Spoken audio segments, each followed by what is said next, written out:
10, 9, 8, 7, 6, 5, 4, 3, 2, 1.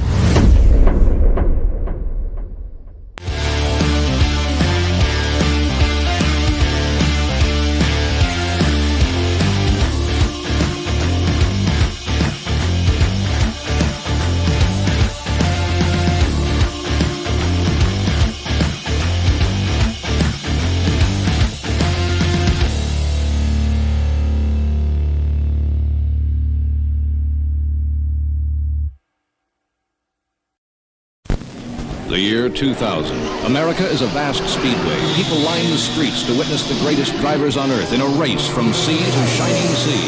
This is a death race. You finish first, or not at all. Death Race 2000.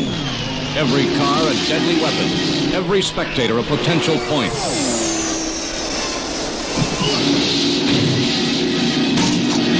It's a cross-country road wreck, and the traffic is murder.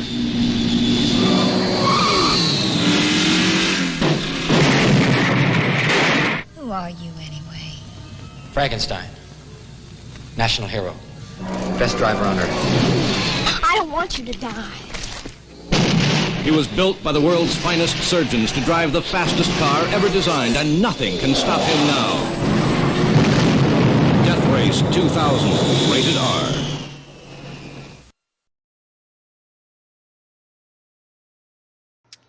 Well, good morning, good afternoon, good evening, and good golly, Miss Molly. I am your host, that 70s Rock fan. I, too, am a national hero. See how easy it is just to say that? I'm a national hero. I like that. And on today's show, we're once again going back to the dystopian future that I love so much. Death Race 2000 is a road race car movie jam-packed with cheap thrills, carnage, and violence. Not to mention a bit of flesh, which hopefully I've managed to completely cover up in the stills. Despite its low budget, though, it's a striking commentary on violence, media manipulation, and authoritarianism, and its mix of satirical humor and graphic action continues to resonate. All the more so as these dystopian movies usually do, highlighting the lengths to which regimes might go to control and placate their citizens through spectacle and distraction. So let's get those engines started and enter Death Race 2000. Welcome, everybody. This is going to be good fun. Obviously we're not monetized. This is very much an R-rated movie. I've done my best to excise all the things that may cause a problem, but inevitably some of the conversation may slip into things that YouTube doesn't like. But we're on Rumble too, of course, and indeed live on Twitter, I believe. Vince, I can see you over on Rumble already. Vince, you're also here on the YouTubes, along with Tim, FKHC 2005, Vince Womack. We have D-Bud Martin, the great D-Bud Martin, Wrench of Wrenches, Mensch of Menches. We have D-Bud Martin. My mother is 91 years old, or I'd like to say 100 points. Getting into the spirit of it already. Also with us, Keep It Simple Dustin, who will be joining us later. Courtney also will be joining us, is in the chat. Redshirt, we'll talk to Redshirt in a second, is in the chat. Davina Duckworth, greetings to you. Joe's Atmosphere's lurking today, not joining us on screen, lurking. Mad Martigan should indeed make many appearances today. If he was getting paid by the appearance, he'd be a rich man today. That's for sure. And Jason Sandberg is here. Good to see you, Jason. David Glenn. And we'll be checking in with you guys as we go. So good afternoon, everyone. Good afternoon to my first two guests today. There may be others joining. First of all, just another red shirt. How are you, sir? I'm very well, thank you. And looking forward to this discussion. This is a movie for my ill-spent youth. Yes, me too. I sneaked in to see this, even though it was R-rated, and in the UK it was like an X-rated. Right. The local cinema that I in our town didn't really care too much, so you could easily sneak in.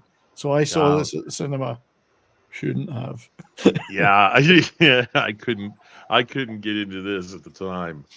But yeah, because our local movie theater was pretty strict about the R-rated movies, and they just would look at you and go, "Nah, show me an ID." I'm like, I don't have one. That's like out of here. Yeah, well, we used to sneak into all sorts of things in our local flea pit, as they called them, and yeah, it was a bit of an eye opener, but a movie that I've always loved, and despite its low budget. But also looking forward to chatting with you about it, mate. I know you've got some stories. But also with us is our dear friend Imperitus. How are you, sir? I'm doing all right. No real expiring on stream. Yeah, well, that's what happened when coffee goes down the wrong pipe. Indeed. Well, try not to you know, I do want you to participate, so try not to, you know, try not to shuffle off the mortal coil too quickly. Drown in that coffee, yes. So, yeah, have you got a long history with this movie, or? Not really, no. I mean, I guess the most history I have with the movie is, you know, calling things for points while driving. Well, that's true. That became a game, yeah. Yeah. Oh, yeah. We called it pedestrian polo. Not that we would condone such. Oh no, no, we never consider doing condone. No, not talking. Us. All we're doing is talking. Yes. I mean, I've seen the movie a couple times. I had some friends who were into it, but it never really grabbed me. No. Well, it's going to grab you today. Trust me. You will be grabbed, hopefully by Mad Martigan. Hopefully not. So we haven't covered Rollerball. It is a movie on my list to do, but I'm waiting for a special edition that I've ordered to arrive, and that could take a while. But once I get that, then I will be prepping to do Rollerball at some point. There's a relationship between these movies of kind. I'll get to that later. Darth Scipio is here. Good to see you, buddy. It is cheesy, but I love cheese. I do love cheese. So somebody's saying here, Imperitus, do not expire yet. No one snuffs it before it benefits no one right now. No point. So, so let's talk a little bit about this amazing movie. A little bit of the background, the stats. Released in April 1975, an extremely tight 80 minutes long. Right. Not that Roger Corman was famous for lengthy epics. Not so much, no. No, I think he even managed to knock him down to under an hour sometimes. So it's almost like it's an extended TV show, really, at 80 minutes. Budget of $300,000 or up to $500,000, depending on your source. Estimates were that the box office take at the time came to something like between 4 and 5 million domestically in the US. So that was a hit in Roger Corman's terms, but $8 million worldwide is the estimate. Not bad for a movie that cost, let's say it cost $500,000. Pretty good return. And probably a ton of VHS rentals and sales. Oh, and Jason. Well, I thank you, sir. And it just shows that alert thing is working. And it even goes away again because they never used to go away. Jason Sandberg. Thank you, my friend Jason. We're not monetized on the show. We don't do monetization on these streams because it would just get cancelled. $5 from Jason Sandberg. I caught the last 20 minutes on TV when I was a teen, was enthralled, then hunted it down. This is the best of 1970s cult films. Frankenstein for Prez. That's a vote I could get behind. Absolutely, for sure. Jason, thank you very much for that. Let's play you a little bit of something to get the day started off in the right fashion. Boy, that was really something. I never thought it could be like this. Never in my wildest imagination. You're really something special. Never gets old.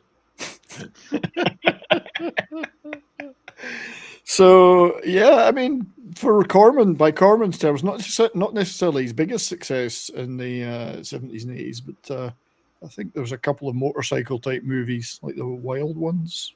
Was it called The Wild? That did better, but not bad.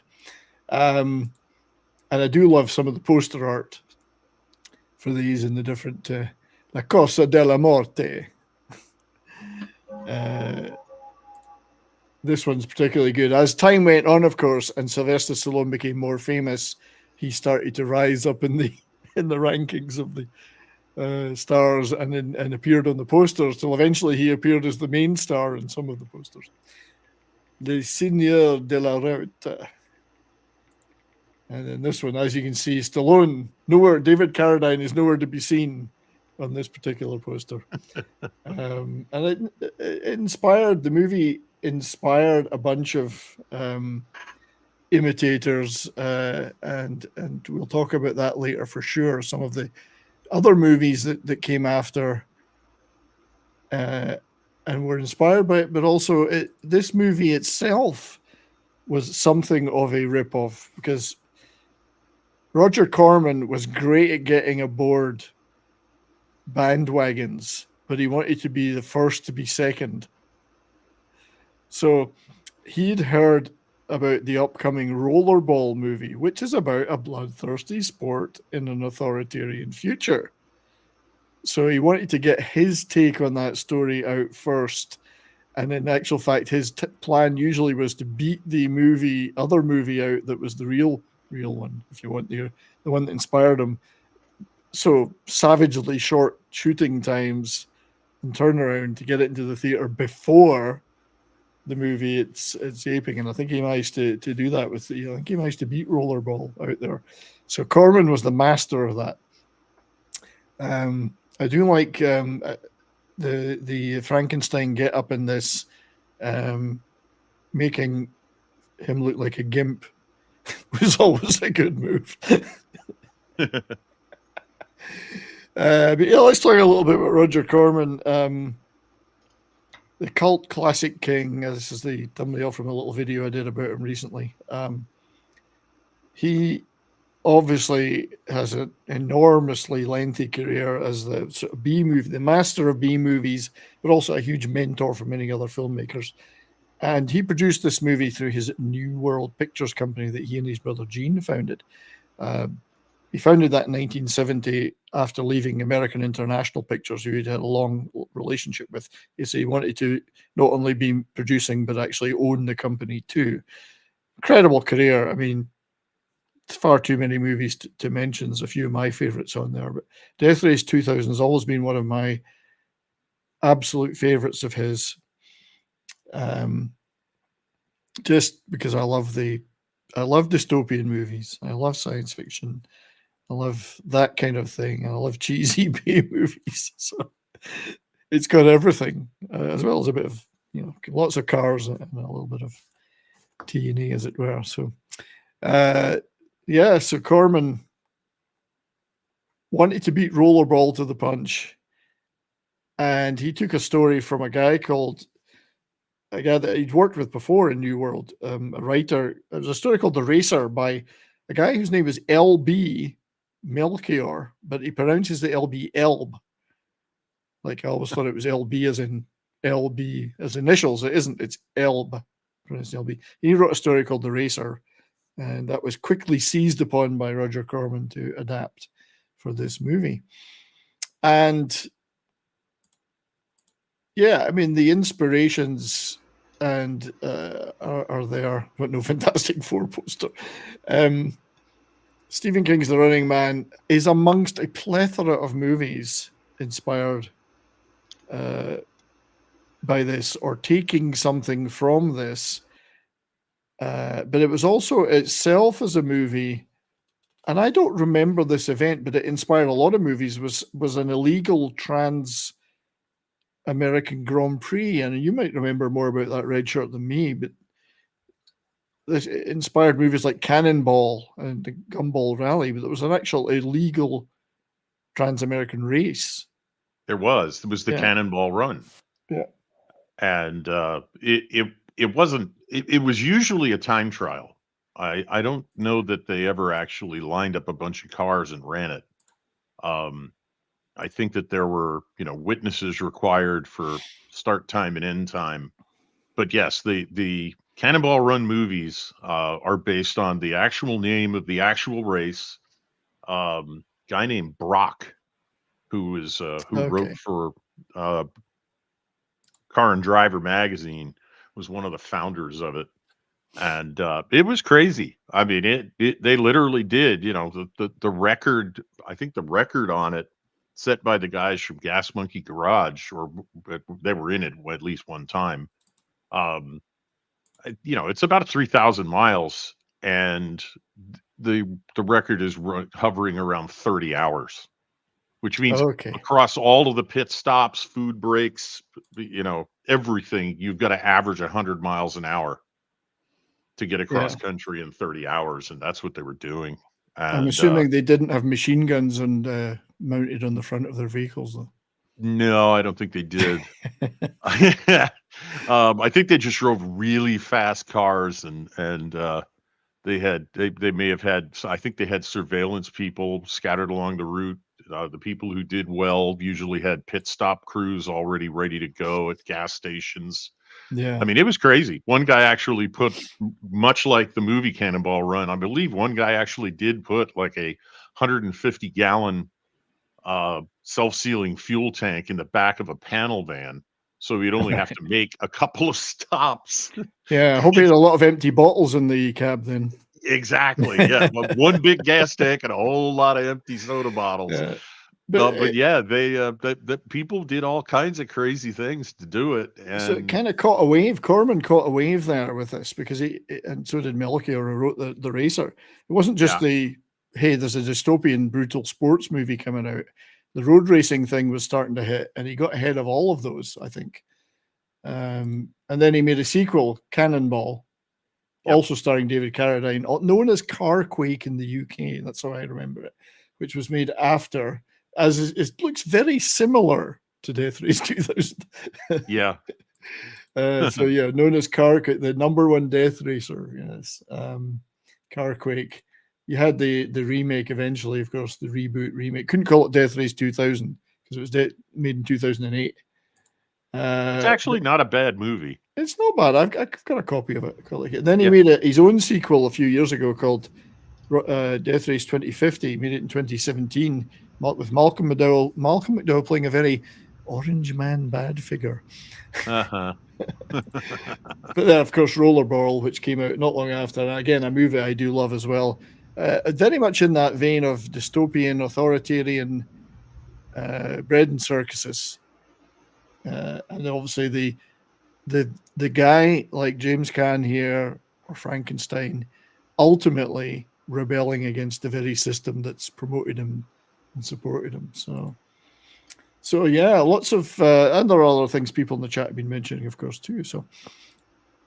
So back to this movie, as you know, we always like to take a look at all the main people involved. Roger Corman producing, but David Carradine played the protagonist Frankenstein, and he's supposedly the people's champion. He is a national hero, winner of 2 races prior, survived multiple pile-ups like the big one of 97 they keep talking about, lost an arm and a leg, amongst other things, and apparently horribly disfigured, at least at the start of the movie. Government chairman, yeah, part human, part machine, and he wears an S&M mask to hide his disfigurement. I guess it's good for PR. So Carradine, yes. So always loved this look, like, you know, he's just missing a gag. Yeah. This is the guy, but prolific art actor, sadly departed, and I don't think we'll really talk about the manner of that. Sadly shuffled off this mortal coil. Prolific member of the Carradine clan, of course. Father and sons, father and brothers, all actors. Just came off working on Kung Fu and moved straight into making this movie. He was told, once a TV show ends, you should get into a movie as quickly as possible, because you never know. You might be too typecast. Yeah, I think Gary does have an outfit like that. He could have played this part, the Gimp Racer. Yeah, that was ironic, him playing Kane. Yeah, but yes, I could see him, because I remember that was where I first saw David Carradine. Was in Kung Fu. I loved this show. When this came out, I was something like 10 years old. I absolutely loved it. In fact, we've got a clip from it now. See if you can spot at least one more famous cult actor in this clip.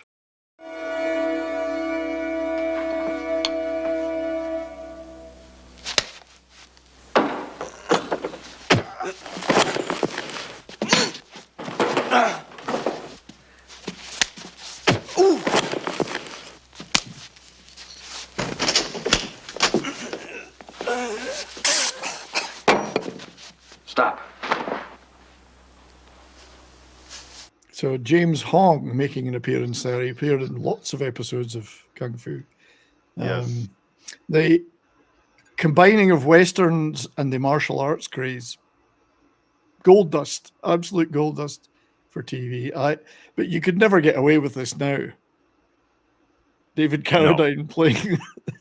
No, absolutely not. But that's the irony, because nowadays you would have had, I don't know, if he hadn't been killed tragically on the set of The Crow, you would have had Bruce Lee's son, because Bruce Lee wanted to do this part. Yeah. And the executive said, no, he looks too Oriental. That's why they cast Carradine. I know. Well, he did. I mean, I loved it. I thought it was a great show, but he was I guess that was the height of his fame because of that, when he made this B movie, really. It was low budget movie. Welcome, Pope. You're muted. You're no longer muted. How are you? We can see you. How are you? Oh, there we go. We got you. I'm good, mate. How are you doing? Yeah, doing good. Sorry I'm late. No worries, mate. No worries. So we're just talking about David Carradine, who, of course, had just come off the back of Kung Fu. Also, up to that point, I think he's one of his biggest roles had been in Martin Scorsese's Boxcar Bertha, along with his father, John, of course, was in that too. So he wasn't a particularly well known until Kung Fu, but he made a few things. This is one of my favorites, of course, that he made years later, in 1980, The Long Riders, Walter Hill Western, along with his brothers. And I think it's still a record that this is a movie. It's got 4 sets of brothers in it playing brothers. Because you got the Carradines, the Keaches, the Quaids, and Christopher Guest and his brother. So like 4 sets of brothers in one movie. It's pretty neat. It's a great movie. Well, at any time you get David Carradine, Stacy Keach, and the Quaids together, you're in for a good time. I know. I do love it. I do love this movie. So Carradine, as we say, sadly departed. He wasn't hanging around. He left us pretty quickly a few years ago. We're all going to be banned. Masquerade says, I can't believe I've seen all of these movies. Pretty much sure all of them came out before I was born. Well, they were all after I was born, but I certainly didn't see Boxcar Bertha till years later. It's still a pretty good movie. But anyway, so there he is when he did a bit of a Kung Fu remake, which I actually still don't think I've ever seen years later. Yeah, didn't they do like a New Adventures of Kung Fu? Yeah, mid 90s or so. Yeah, involved his quote unquote son and him. Yeah, I never saw it. It wasn't terrible. It wasn't good. I would say it was a little lesser than what the Highlander TV show was quality wise. Yeah. So, and then of course he played Bill in Kill Bill. But, his car, the cars are obviously a huge feature of this movie. Pretty much kit cars, as Red Shirt will tell us about soon. Vehicles were designed by a guy called James Powers and constructed by Dean Jeffries. Jeffries was the man actually who did a lot of Hollywood movies. He did the moon buggy in Diamonds Are Forever, for instance. Nice. Which is nice. And Dick Dean, who was a famous custom car guy, was involved with a lot of these custom cars. This is the monster, Frankenstein's car. Has a bit of a that started life as a kit car called a Shala Vet.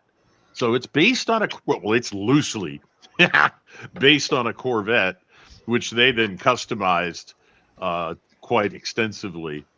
But they basically took the kit car approach to all of the cars, and they just used different chassis, put fiberglass bodies on.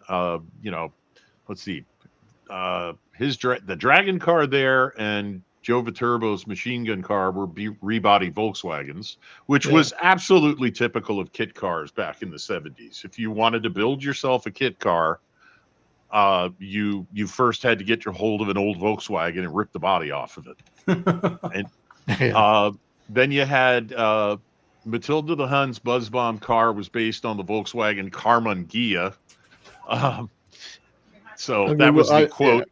Yeah, that was the quote VW sports car. Nero the Hero's Roman Lion car was either a Fiat 850 Spider or a Triumph Spitfire chassis. I've heard it was a Spider, yeah. Yeah, people disagree on that one. I've seen both. And I do have pictures of all these as well, so we're going to show all of them for sure. But yeah, VW based a lot of them, as you say. Yes. Well, except for Calamity Jane. Good God, she had a Corvair, unsafe at any speed. Luckily, she couldn't drive. Luckily, she couldn't drive, so they had to have a stunt driver drive her car, or they towed it behind a truck with the camera crew sitting in the car and in the truck to film her as though she were driving. She couldn't drive, that's right. But she couldn't drive. A lot of the time, it didn't matter because the cars didn't run most of the time. They push them downhill. Have you ever noticed that most of the race appears to be going downhill? Because they used to shove them off down the hill, and then they obviously, I think you said they undercranked the cameras to make it go faster. Yes, they undercranked the cameras to make them look like they were going faster.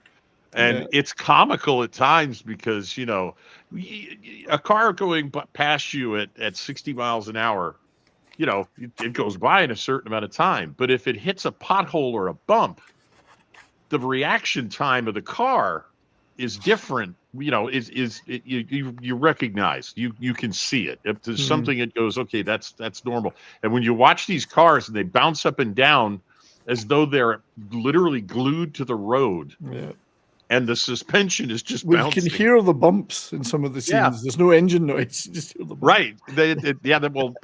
They were all, half of them were VW engines, so they didn't use them. They recorded engine noises. But they looked good. They still looked good. Great. And this is meant to be like an alligator or a crocodile or something. Yeah, I don't know what kind of monster that's supposed to be, but yeah, I wouldn't want to get run over by that. But also looking good was Annie Smith, who played Simone Griffiths, who played Annie Smith, Frankenstein's navigator. This is obviously a much later photograph. Yes. She's still with us, still around. So she was the navigator with a hidden secret. Yes. Yes. She appeared in a film I've never seen, but I now want to see, 1971 Swamp Girl. I thought, I've got to find a copy of this movie. Yeah. I don't know if it's any good or not, but I got to say, who's Ferlin Husky? I've never heard of Ferlin Husky. Sorry, my B-movie credentials are being completely blown. Did a lot of TV, but she's now a realtor and an acting coach in Hilton Head. But there's no truth in the rumor that she's been coaching Mexican Iron Man on how to act like a YouTuber. I was about to say, we have got to get those two together. We've got to get those two together. Mexican. You could jump out of her window. That would be so funny. Oh, yeah. I love what Vince is talking about the woman navigator, pure science fiction, as if a woman can read a map, let alone navigate. We're all getting cancelled just for that one. That was my mother. She couldn't read a map. Yeah. My father had to pull over. What she could do was yell at him for trying to read a map while he was driving. So he had to pull over to look at the map and figure out where to go. So Eugene Husky was an American country music singer who was equally adept at honky-tonk ballads, spoken recitations, rockabilly, and pop tunes. I must go look him up. Yeah. And he made Swamp Girl with the very lovely Simone Griffiths. So, yeah, who knew? So, also in the movie is a young up-and-coming actor. This is shameless porn here. Sly Stallone, who needs absolutely no career recap, obviously. I think he looks in terrible shape there. I mean, just awful. So Sly in The Italian Stallion, he had made that film, The Italian Stallion. But yeah, I think his biggest role though was the Lords of Flatbush up to that point.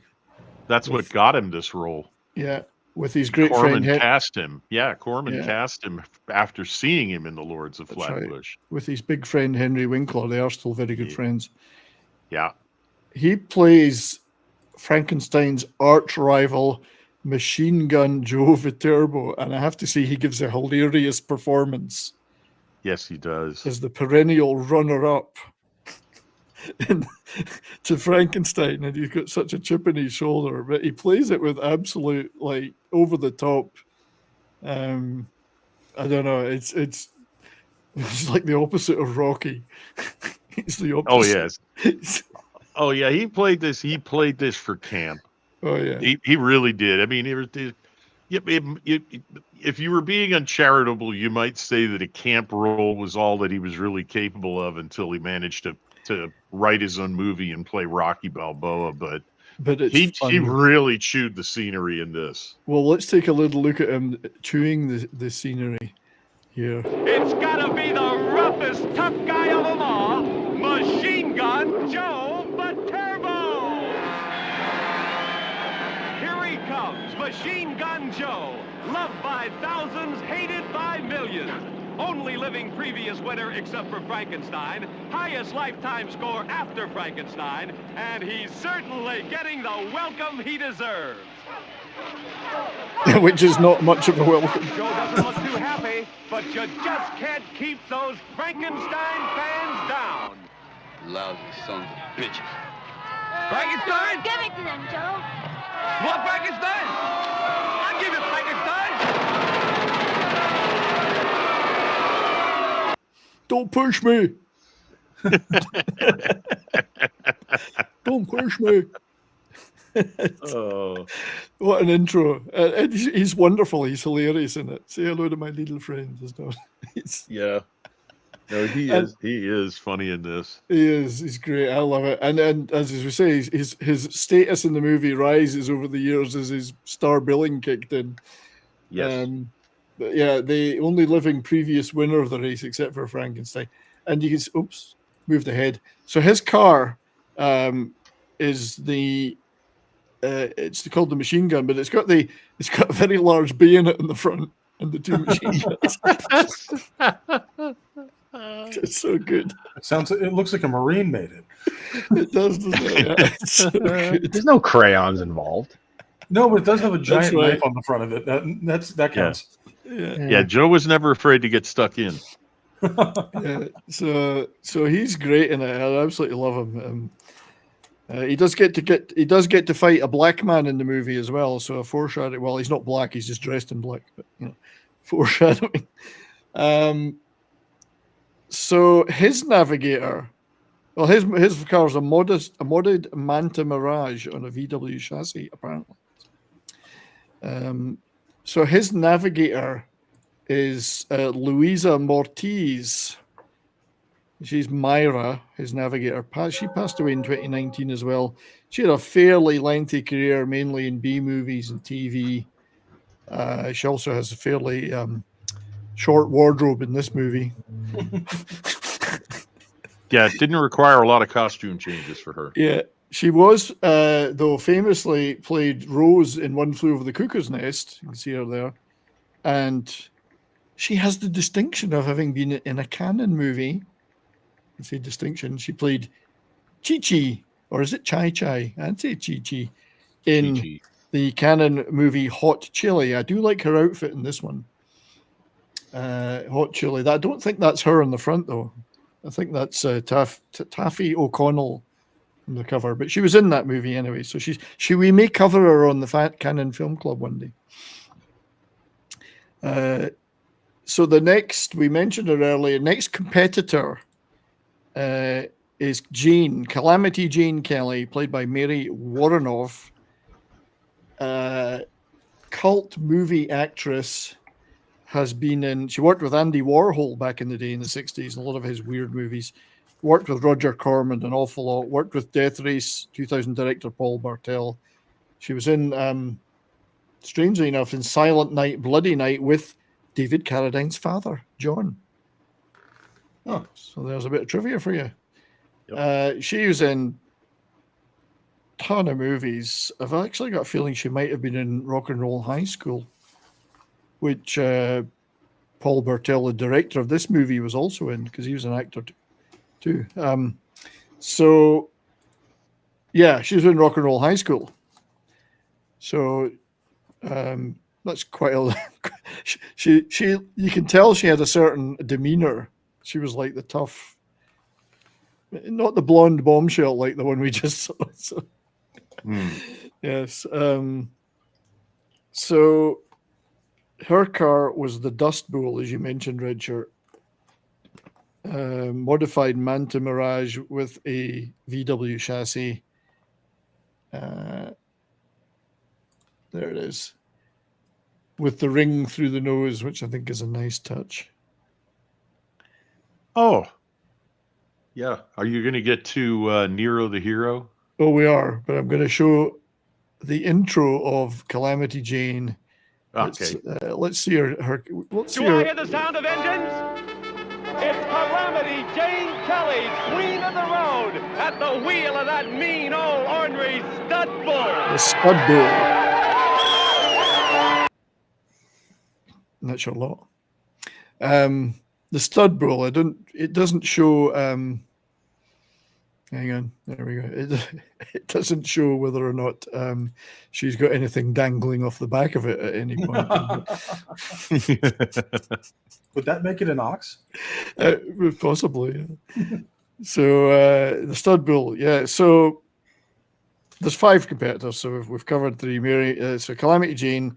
The other one, the next female driver. Hang on. I think that's. I've jumped ahead. Yeah, next female driver is Matilda the Hun, who has a certain Yahtzee theme to her performance.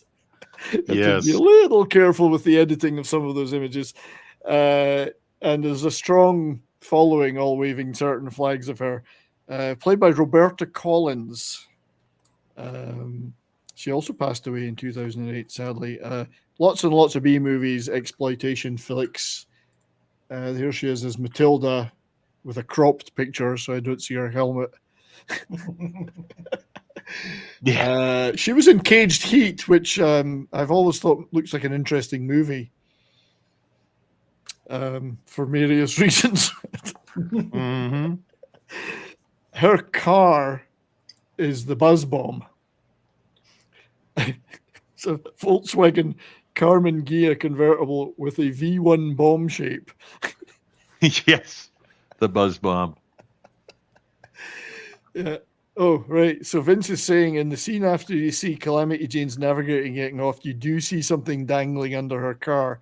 Yeah, because she's working under her car, and then Matilda takes her Calamity's navigator out, which is touche. Yeah. So that's Matilda the Hun, and then the final. Obviously, we're not covering all the actors and actresses, but the final competitor, Nero the Hero. There's the Buzz Bomb close up. Pretty neat though. It's neat. They did a great job with these. They look good. They did. Finally, the final competitor, Nero the Hero Lonergan, played by Martin Cove. Yeah, I did not recognize him. I forgot all about him until I watched the film this week. I've watched it 3 or 4 times to prep. I thought, that's Karate Kid. Yeah, that's what I would have thought. It's Martin Cove, Nero the Hero Lonergan. As we can see, he's got a shtick as well with the grapes. He'd previously appeared with Stallone in a 1975 movie called Capone, but obviously we know him and love him from Karate Kid and Cobra Kai. Yes. So I'd forgotten all about him being in this until recently, until I watched it. His car, as you mentioned, was the Lion, and it was I think it was a Fiat 850 Spider, shaped like a cat. Yep. Of course. It was either that or a Triumph Spitfire, which could have been. Once you strip off the bodies, it's hard to tell. I mean, let's put it this way: it would take a true 1970s, 60s, 70s car expert to look at the remains of that thing from underneath or something when it's blown up and eliminated, and come up with what that was based on. Indeed. But I didn't spend a lot of time underneath my cars, I'll tell you that. No. So let's look at his intro, because his navigator isn't too impressed with him. Brand new beast means Nero's not fiddling around. Sit still, Cleopatra, and stop blocking me. My fans want to see me. They've never seen a has-been before? Vicious but fair. I love that line. Yep. Cleopatra. So that was that's the main cast. There are a few others of note. I don't know this guy. He was apparently a DJ called the Real Don Steele, and he plays the race announcer. And he was a famous American disc jockey. I forgive me, I didn't grow up in the US, so I don't remember him. Apparently, he had a big show in LA. You hear him in Once Upon a Time in Hollywood. You hear him on the radio, Brad Pitt's car on the radio. Tarantino used clips of him. He also appeared in Rock and Roll High School. He was in, jumped ahead. He was in Gremlins, Grand Theft Auto, strangely enough. So anyone who remembers the real Dave Steele will know that this guy was picked for the right reasons, because he really does do that race announcer thing extremely annoyingly and extremely well. Yes. And then in a very, very small part, John Landis played a mechanic. Yes. I saw the credit. I didn't recognize him. John Landis plays a mechanic. It's pretty unrecognizable. This is Roger Corman having a lot of people working with him that went on to become famous. Also, though, Wendy Dio, wife of our dearly departed Ronnie Dio, is in the movie. She is the blonde masseuse on the left. Yeah, that is Wendy Dio right there. So there's a bit of a connection to one of our favorite artists of all time. So, I mean, he did. She was an actress. References in this movie video. That's right. The one who was in the video for Rock and Roll High School. Yeah, Dio as part of the movie. Holy crap! Yeah, there's a few Rock and Roll High School references. Now, the director of the movie is a guy called Paul Bartel. He was also an actor and a writer. He appeared, as we say, he was in Rock and Roll High School. Right in the front there, he played Mr. McGee, I think the name of the character, Mr. McGee. He came to New World Pictures via Roger Corman's brother Gene, who produced a 72 movie that he got Bartel to direct called Private Parts, not to be confused with the Howard Stern movie. It's a different movie. It's just like a comedy horror movie. I've never seen it either, but that's how he got into the Corman orbit, as it were. So he directed Death Race 2000. Their screenplays was three people involved. Robert Tom, who worked on a lot of AIP movies, American International. He wrote the 1975 New World Pictures movie Crazy Mama, which is notable because it was the first ever appearance of Bill Paxton and Dennis Quaid in a movie. Holy crap. And it was directed by Jonathan Demme, who, of course, got his start with Roger Corman. So that's the kind of trivia I like. It's Cloris Leachman in that. Cloris Leachman, yes. Crazy Who looked Mama. 50 years old until she turned 80. Yeah. So notable for the appearance of two of our fave actors. Also, Charles B. Griffith was a co-writer. He was an actor and writer. You can see him here in 1960s Little Shop of Horrors. Roger Corman regular. Tarantino dedicated the movie Death Proof to Charles B. Griffith. So that I didn't know. And then, of course, it was based upon the racer by Elb Melchior, who's an interesting guy. He was a Danish writer. He worked a lot with Corman. He served in the U.S. Army Counterintelligence Corps in World War II.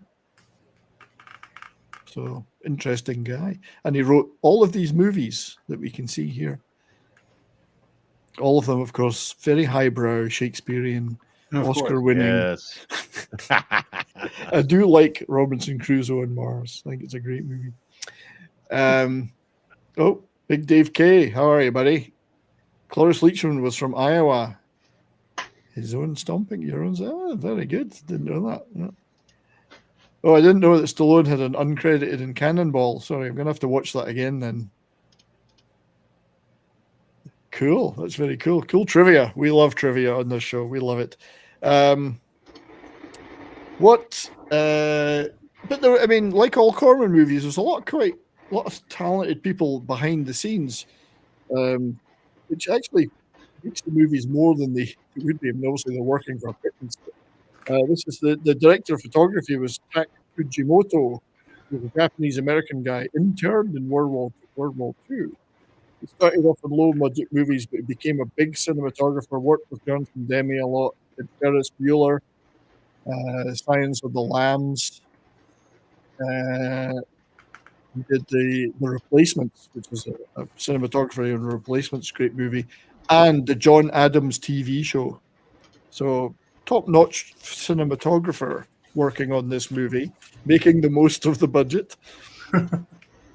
Definitely. Editor was Tina Hirsch, who also went on to do things like Gremlins. She edited that, Airplane 2, Twilight Zone, the movie, and a bunch of other things, and then became a behind-the-scenes Academy editor person. Music was a guy called Paul Chihara, who also was an interned Japanese-American chap in World War II. Serious classical composer who realized there was no cash in that, so he turned to film and TV scores. This was his first score. But he also did, as well as Death Race 2000, he did the 1978 Doctor Strange. Oh, yeah. There's one for you. About that movie. There's one for you. And he also did the score for Noble House in 1988. And a musical adaptation of Shogun, apparently, which would be interesting. No, actually, it's a different Clavel novel. Yeah. He did a series of novels that all, I mean, even King Rat is in his timeline. They're all connected if you read all of them. But yeah, that's interesting. The music was done for Noble House was done by Paul Chihara, and he did a musical adaptation of Shogun. Oh, he did one. Oh, okay. And a short-lived one, but he tried to make a musical adaptation of Shogun. James Horner was one of his students because he still taught at university. I'm sorry. Only Monty Python could make a musical adaptation of Shogun. Yeah, pretty much. Yeah. So that's the team behind the whole thing is pretty good, really, if you think about it. I mean, that's not a bad team. So let's take a look, before we move on to the stills, let's take a look at the introduction of Frankenstein into the movie as another video clip before we start looking at some of the slides from the film and just talking about whatever we want to talk about. This is Frankenstein's introduction into the race. Frankenstein the legend. Frankenstein the indestructible. Sole survivor of the Titanic pileup of 95. Only two-time winner of the Transcontinental Road Race. Frankenstein, ripped up, wiped out, battered, shattered, creamed and reamed. A dancer on the brink of death. Frankenstein, who lost a leg in 98, an arm in 99. With half a face and half a chest and all the guts in the world, he's back. God only knows what he looks like under that mask, but he is back. In the name of Mr. President, America loves you, Frankenstein.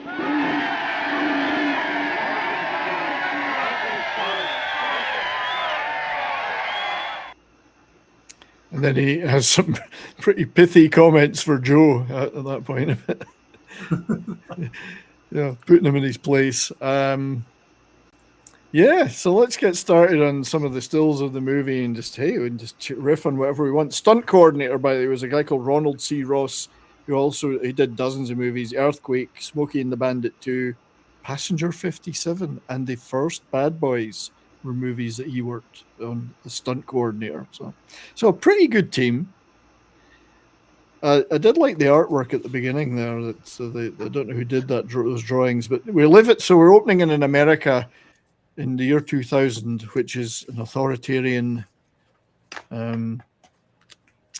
What's the word you would use? It's a dictatorship. Apparently, the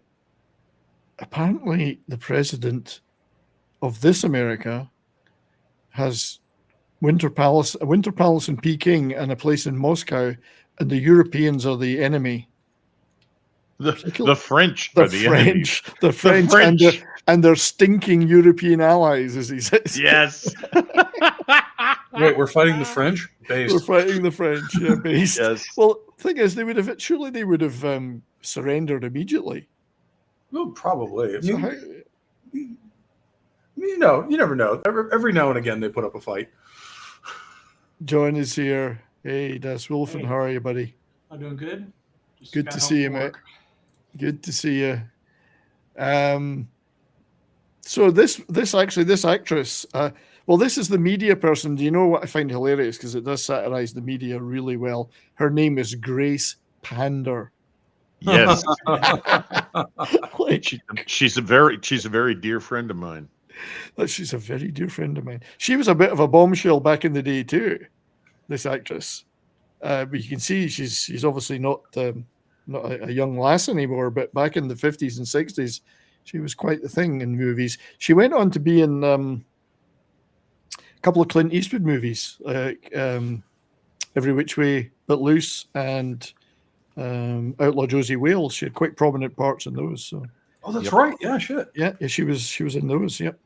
So there's 5 racers in the rally, each with a navigator and sex partner. Yes. Same person. And a car that matches their ideology. But this is hilarious. So he brings Frankenstein in suspended animation, i.e. a guy lying on a bench under a sheet. Yeah. The guy on the right there, Harold, we saw in that still just 3 stills ago, Yeah. is basically a parody of Howard Cosell. Yeah. So I'd like to welcome, as well as John being here, and it's good to see you, mate. I'm sure you've got a long history with this movie. Oh, yeah. Good. Glad to hear it. We have another... Sorry, go ahead, mate. I said, and the sequels. Oh, and the sequels. Death Race 2050. Does does Cannonball count as a sequel? More like a prequel. Prequel, yeah. I'd like to welcome another guest to the show. It's our good buddy, 24/7 Fusion. How are you, my friend? I'm good. How y'all doing today? Oh, we're doing great. Thank you for joining us. It's been too long, brother, since we streamed. Yeah, it's been a while. Yeah. What's your relationship with this wonderful movie? When did you first see this? Ooh, it had to be about maybe 25. Yeah, had to be about 25 years ago. Yeah, and what did you think of it on the first viewing?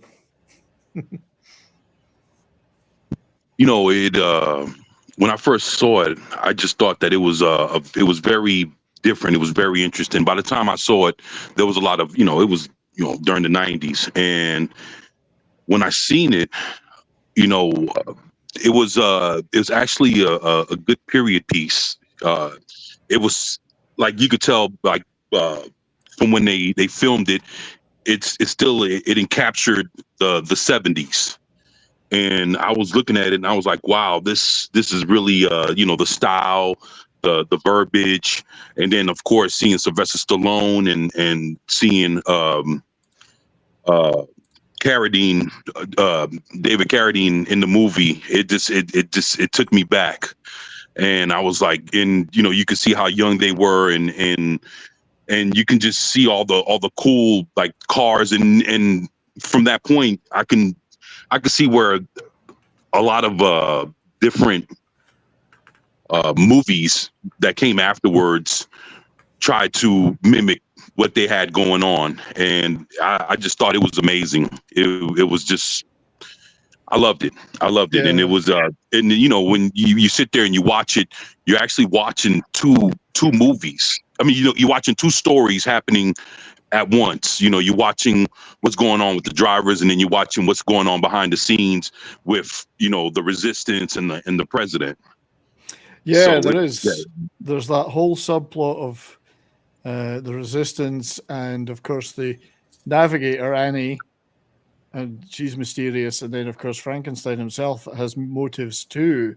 So they do, albeit it's a fairly tight 80 minutes, they managed to put quite a lot of that in there. It's pretty good. Just wanted to mention, mate, we can see your ceiling fan. I'm not sure if we're meant to be seeing you or not, but oh well. To be honest, I was looking at when I tried to when I tried to come on, I didn't know what system this is, and I was like, well, how do I put in a picture? How do I do this?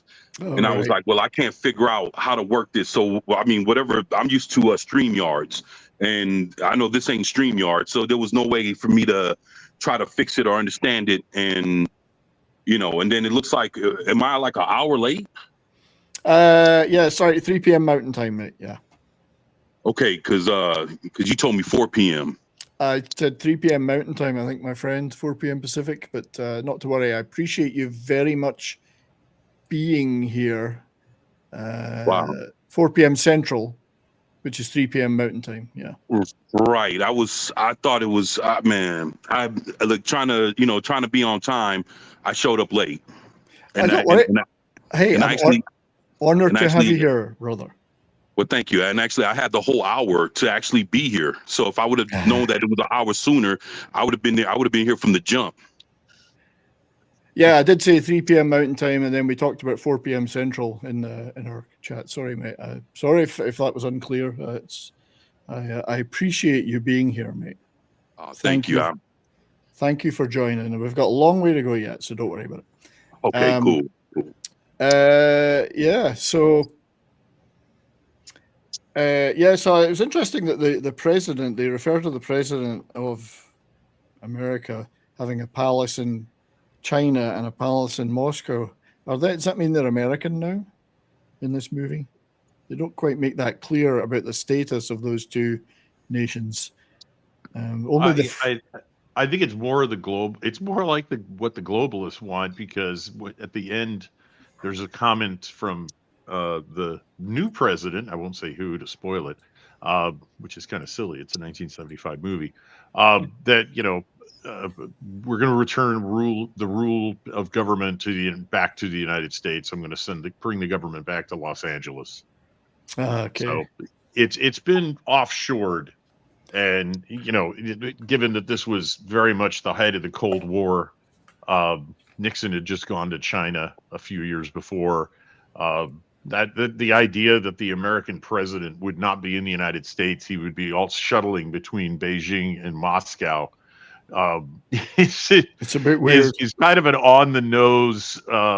This isn't really the United States. That you remember. I do like this line. Frankenstein's been ripped up, wiped out, battered, shattered, creamed, and reamed. Sounds like Sylvester Stallone's first movie. Hey, TZ Burton, good to see you. And Christian is here too, I believe. Somewhere. There you are. Bonjour to you, Christian. Good to see you, mate. So they're getting them lined up here. I love the look on Stallone's face there. Like the way he looks at Frankenstein, like. Now, this is weird. I mean, this is early Orange Man bad. Yeah. It's why the orange effects. It's this obviously, maybe the story it's based upon has a lot more detail. It doesn't really, other than mentioning some races and a financial collapse. it in 79, it doesn't really mention too much about war or various other things, why everything has come to pass the way it is. And I guess it doesn't really matter. Not in 80 minutes. You don't have time. No, we're here to see people. We're here to see cars running over people. Yes. And he keeps referring to the French as the enemy. Yeah, instead of the walk, don't walk, it says run. Run, that's right. Hang on, I'm going to pause that. So the race starts. I do have a video clip of that to share. Race opener. Here we go. So let's just take a quick look at that. Out of the Lincoln Tunnel now, with Frankenstein and Joe running neck and neck. Then it's the Lion. See, they're going downhill. There's a couple of good points in that scene, though. Moving into third place.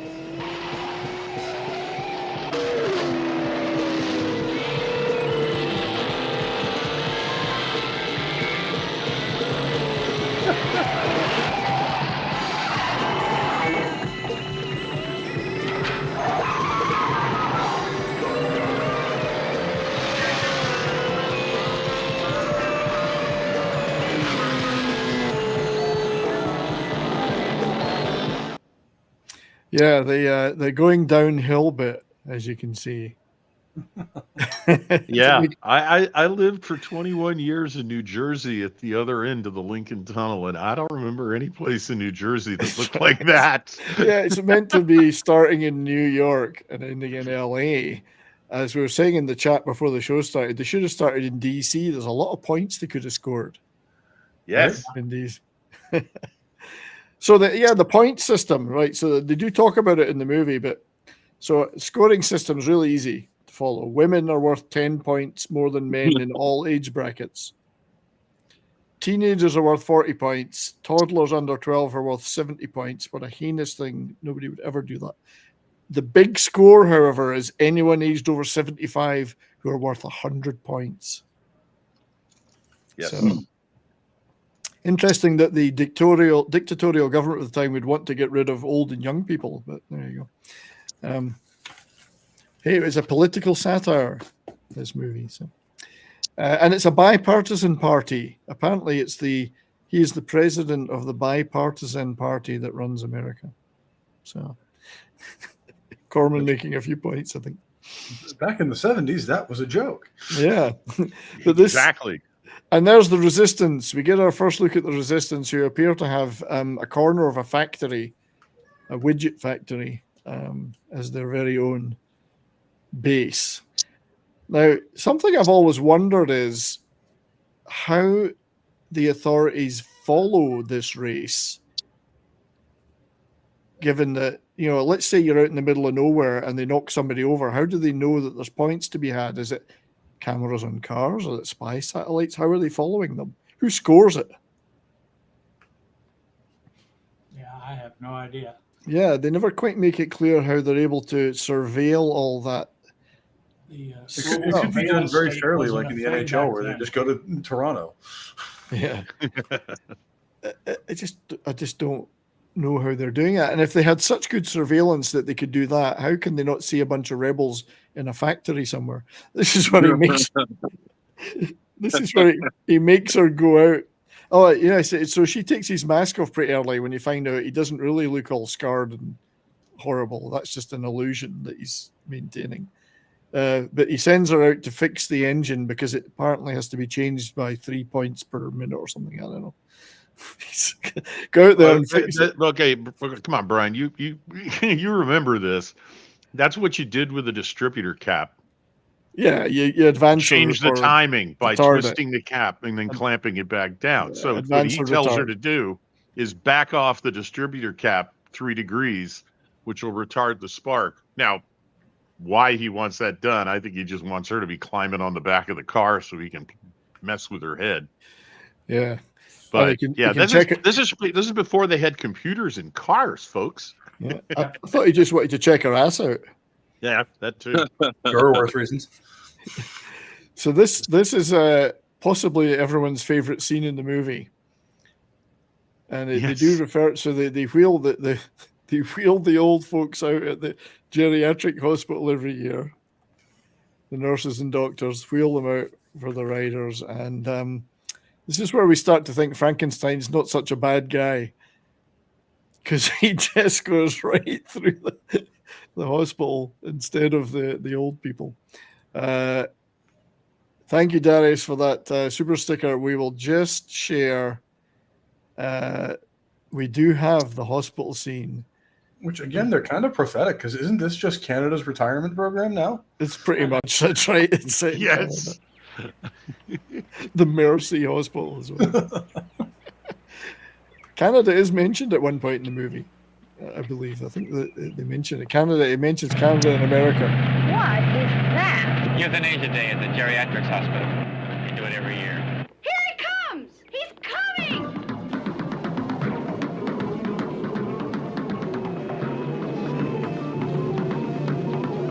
They all seem pretty happy about it. They've probably been drugged up. That's true.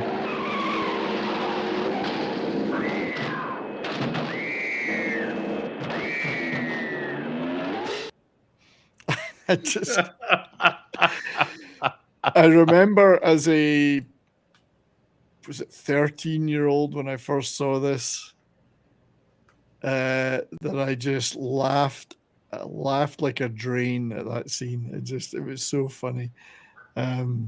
Unbelievably funny. Darius, my friend, thank you for the super sticker, $3. Hands doing the sign of the horns with sparkles around.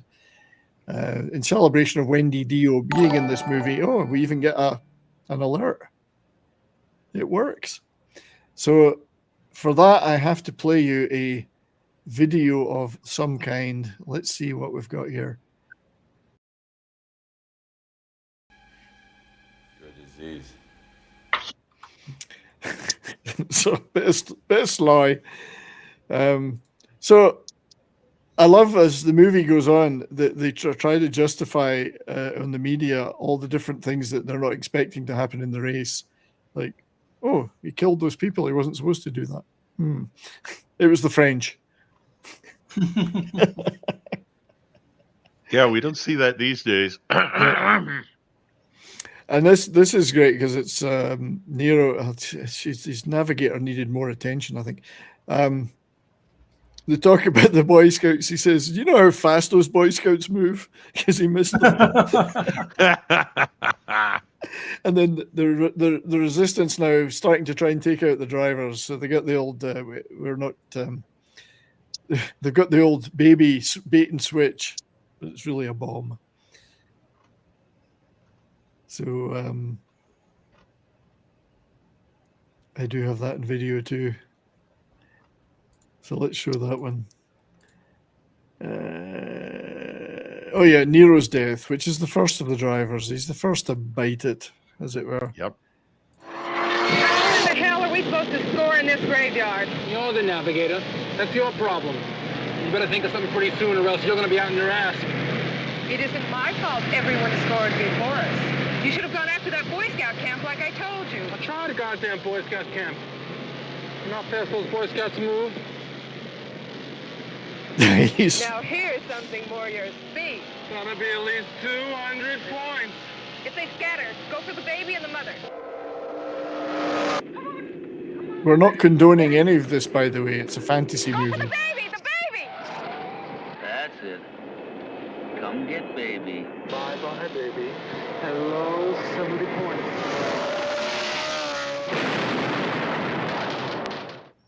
So there's driver number one down. Yep. Yeah, his navigator was about to have a wardrobe malfunction there. And we thank her for it. We do thank her for it, yes. So they explain. If it hadn't been for the double-sided sticky tape. They explain it away by various means. But I love the fact they invite the widow of one of the kills on. And they offer her, like, so she's happy to appear on a show where her husband's just been killed by a car racer. And they offer her, like, a two-room apartment in Acapulco as your prize, and an octaphonic 50-inch television Ooh. Yeah. So sounds a lot like a Dolby 7.1 plasma to me. I think this was prophetic. I think 24/7's got an octaphonic TV from what I've seen. Got an octa something. What's your? I mean, that hospital scene's my favorite scene. I don't know what you think. 24/7. I mean, is that peak this movie or? Well, actually, that was actually a pretty good scene. Me myself, I really enjoyed when. Well, it's a little later on, down the road when the drivers started getting destroyed. That was. But I didn't want to go too far ahead of. Talk about anything you want, mate.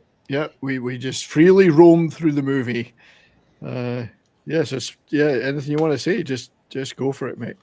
At any point. Well, actually, that was a very interesting move that Frankenstein did when he mowed down the nurses instead of going straight through. It looks like he was sending out a message, early on in the movie without it really just being known on what side he was on. I think so. You start to think, oh, there's a bit more to this guy than you think. Right. Yeah. Exactly. Yeah, which is a pretty cool move, and he does it a few times. We'll see a few more of those incidents. So this is the Resistance somehow able to break into this massive authoritarian government's TV system in a widget factory and announce their presence. She's Thomasina Paine, was her name as well. Instead of Thomas Paine. Yes. Right. So they're announcing their intention to not only destroy the regime, but to do it via destroying the race, which is really quite a good tactic because everyone's supposedly watching this. Everyone's into it. It's the flagship of the regime's entertainment division. Bread and circuses. Bread and circuses, yep. And they've got a few tactics. Look, it's Mo and Luke Duke. It is, yeah. I mean, all the Resistance guys look like they're on a chain gang or a road gang out of prison for the day. This is another funny scene with Joe, though, when they're putting the front. This is supposed to be St. Louis. It still looks like California. They're putting up the Frankenstein's welcome Frankenstein thing, and he gets pissed off. Yeah, where's mine? Where's my banner? Yeah, and he says to her, "Is that fair? Put him at his misery. Fair's always right."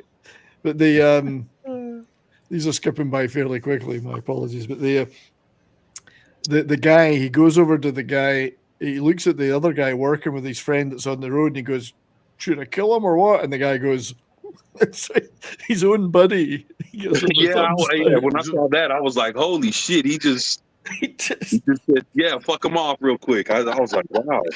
It's hilarious, like just his own buddy.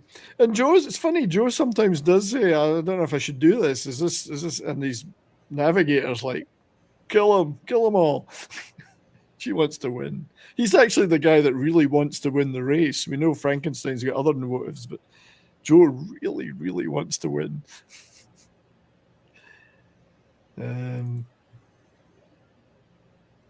Let's see. Yeah, so they've reached their first. Yes, there's the first car, scrap car, but Nero's car. So this is where I had to do a lot of editing because this was what they would have in 70s movies, B movies, the TNA section. And I think Sly does have the best TNA in the whole movie. Now, this TV guy here, he looks like he's just come off a moon landing. Yeah. Yes. And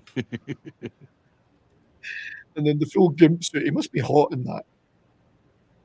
He refused to wear leather, so the costume designer had to come up with a fabric that would look like leather for him. Right. And I love the zips. What are these cross zips for? That go across, like left diagonally. What are they for? Don't know. It's not about winning, it's playing the game. Well, he tells her to stand in the road so she'll get. Yeah. Yeah. And this is funny. Yeah. So he gets it. He's got a super fan, a shill, if you will. Yes. And she's basically, I mean, it's a funny bit in the movie, but she's basically indicating that tomorrow she's going to show her love for him in a certain special way. And it's not by taking her clothes off, which is probably a good idea.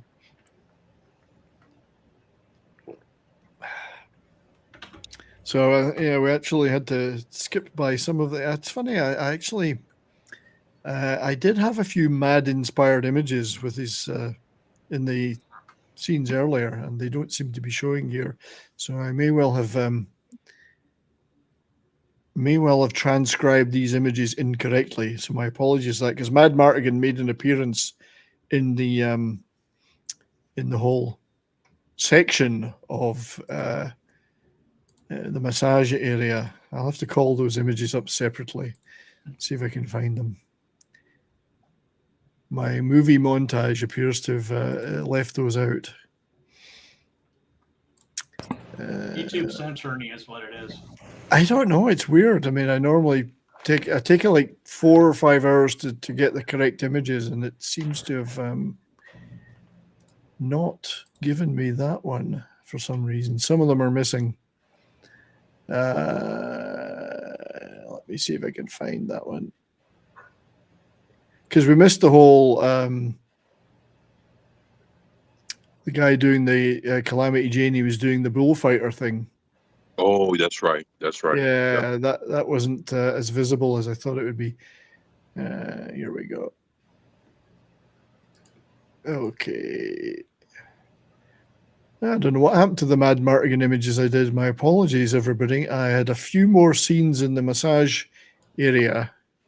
They just don't appear to have shown up for some reason. So what did happen in there, though, was that Frankenstein winds Joe up by going up to whisper in the ear of his navigator. Yes. Which shows not only when he gets upset at her, not only do you get some nice visuals for us, he's winding Joe up all the time. But this is where Annie and he start to bond.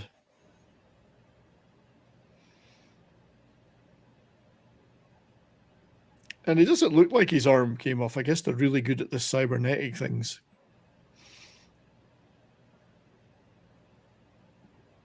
What else is missing? She should be asking.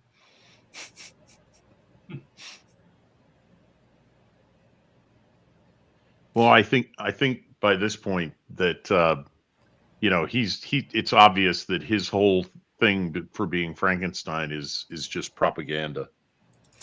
Yeah, so she's starting to doubt his motives and are not quite as impure as she thought. And she's going to let slip her secret agenda too, of course. But the next day they start the race again, and we get another one of these fantastic twists. So this is the deacon of the bipartisan party. Of course, he's running it like a religious thing, pontificating. They drop the flag, off they go, and Frankenstein has dropped his glove. Decides to do a circuit. And again, this is where, oops, oh dear, he just happens to hit the deacon on the way around. And I think we may have that video too. Deacon Blues, as I called this clip. Oh, Mr. President, bless thy children and make them strong. Bless thy daughters, Matilda and Jane, and thy son Joe. And bless thy beloved son, the immortal Frankenstein, who has given so much pleasure to so many. The hell with Frankenstein. What about Joe Viterbo?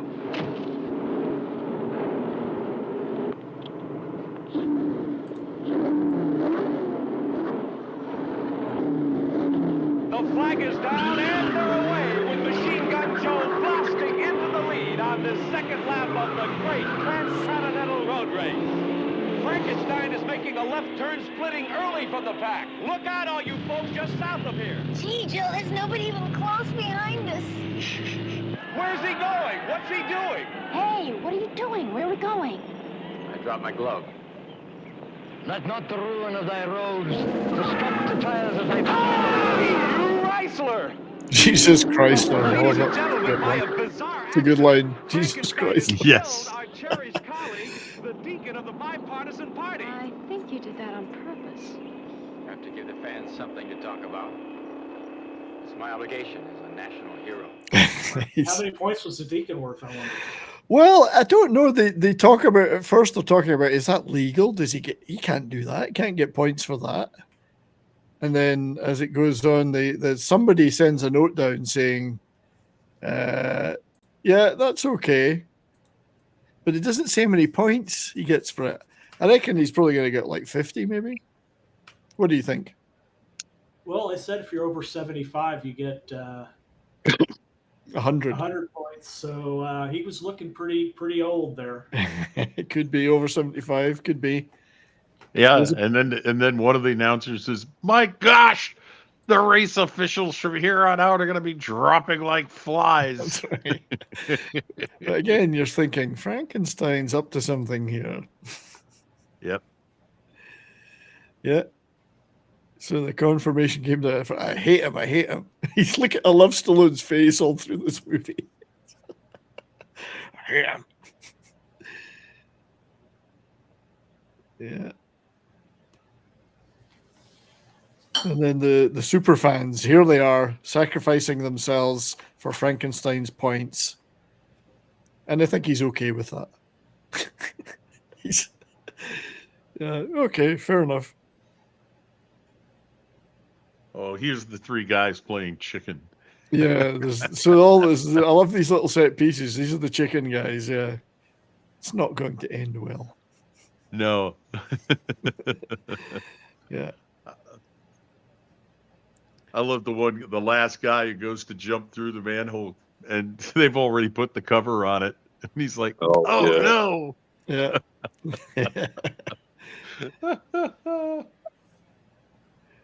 Joe's determined to win this race.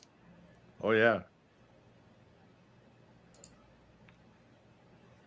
Now, the Resistance have got plans as well, of course. They want to...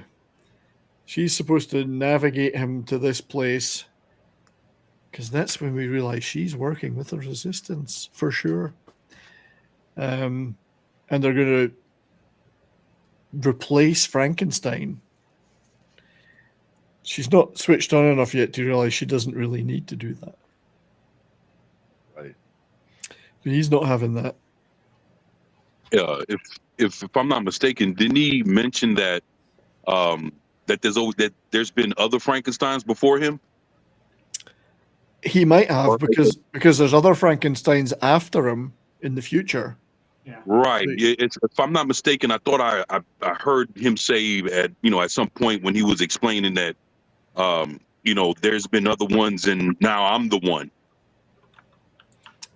Yeah, that's right. So it doesn't. If they're wearing a costume like that, it doesn't really matter who's playing the part. It's a national hero. He's representing the government. Yeah, good point. Yep. Good point. And there's certainly in the sequels there are other Frankensteins. So this Davina said they picked some fun, futuristic looking buildings for the backdrops. They did. Again, they made an awful lot out of their small budget because of a talented team behind the scenes. This is where he's way off track. And this is where I love that just Stallone's so funny in this. This guy calls him Frankenstein. So that's it. You're done. Yeah. That was his mistake. Yep. You got about 2 minutes to live. Big mistake. The thing I didn't understand is he kept running with the fish in his hand and the pole. I was like, you're not going to drop that shit and try to get the hell out of it? It took him all day to get that fish, mate.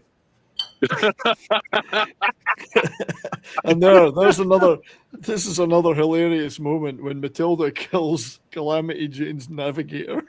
Yes. Boom! Right there, it's pissing off. She actually doesn't. She doesn't seem too pissed off by it. She's like, yeah, okay. Nobody scores my navigator and gets away with it. She might have done it herself, but so now we get the two girls fighting it out. And it provides a little bit of, again, the downhill seats. The Resistance are out here too. They've got plans for both of this pair. The Sly with Joe, when he kills the fisherman, he calls him a lousy, stinking dirtball. That's very Sly. A lousy, stinking dirtball. So here they are setting out in the road gang gear, setting up a detour, and this is like Looney Tunes.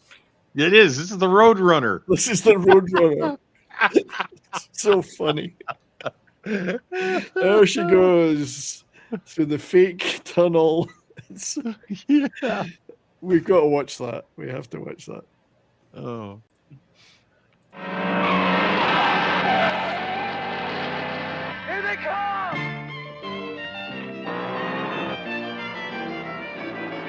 A detour. I really needed that right now.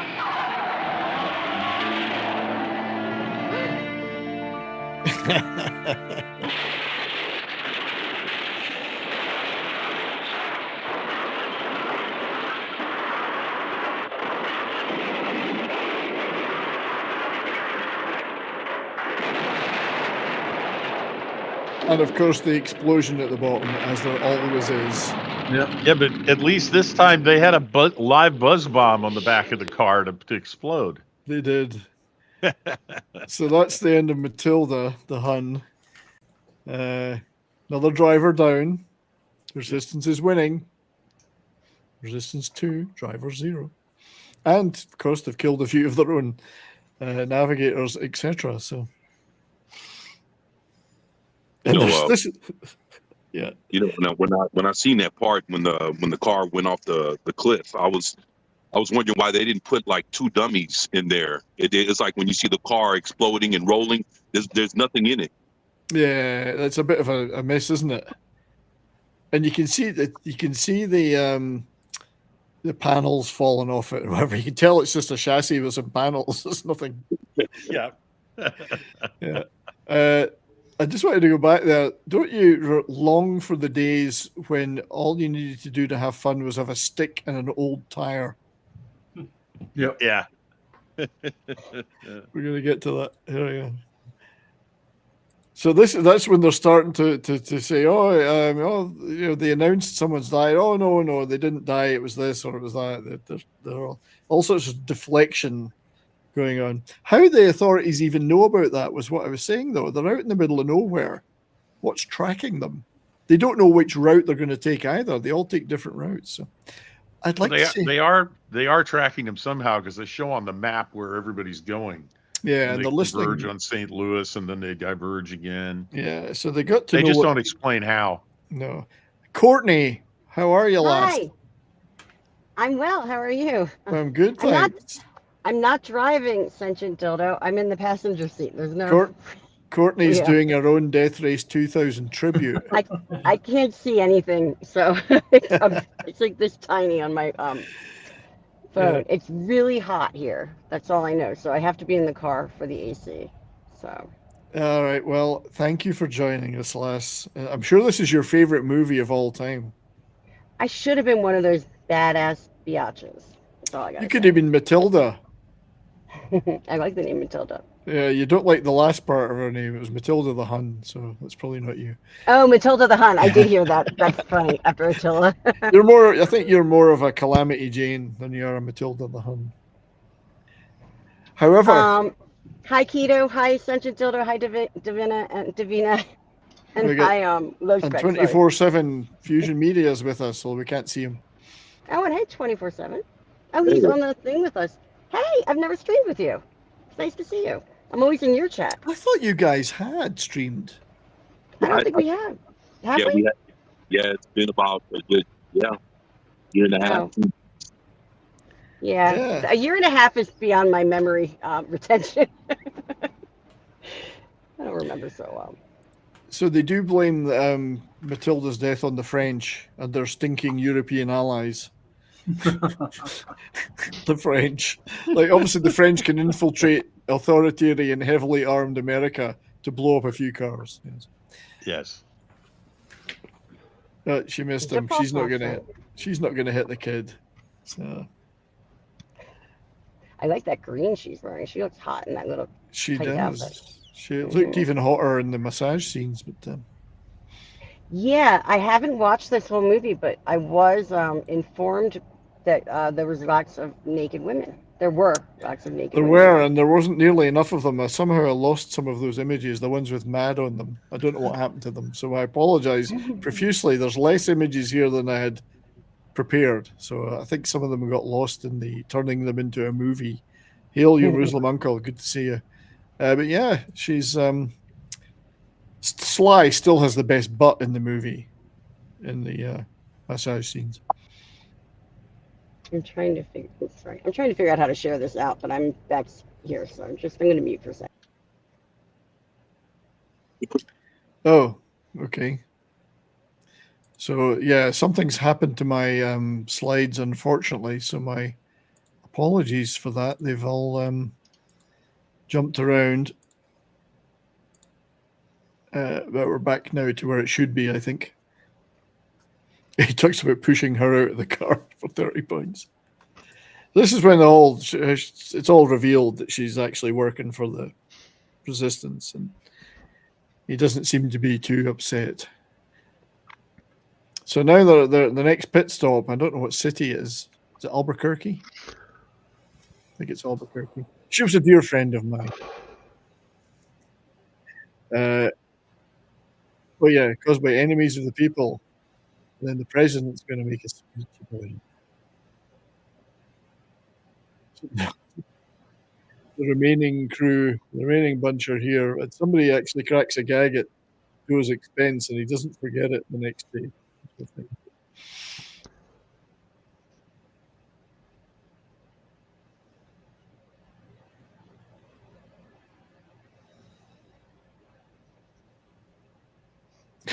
I don't know what he's eating here, but clam sauce or something. I don't know. He's been eating the clams. I think we lost Courtney again. So Joe doesn't give a shit about the politics or anything. He just wants to win. Well, they're starting to get a bit suspicious of Frankenstein, because he can be replaced. Well, here we go. American rebels, their stinking European allies, the French.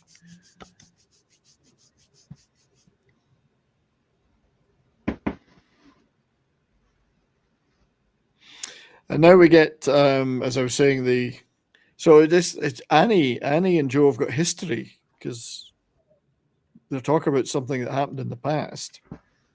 She must have dumped him. And then he decides to take her out, or try to.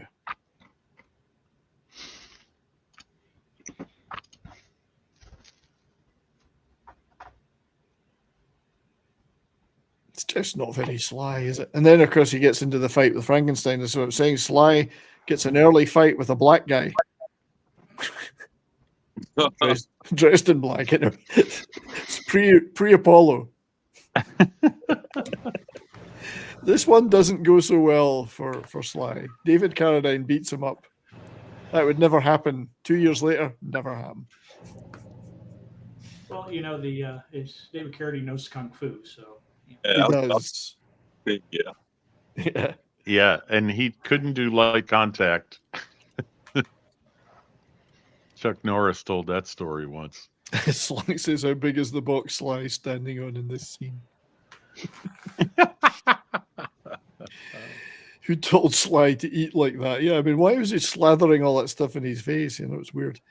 Again, there was more Mads in these scenes. I don't know what happened to them. So the next day, Joe, they're all getting ready to leave, and Joe's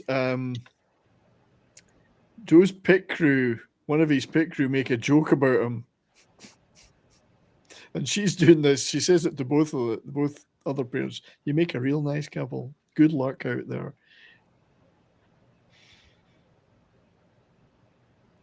So yeah, someone cracks a gag at Joe's expense, and he scores his own pit crew as a result. He gets pissed off with them. So he doesn't need them because it's the last day.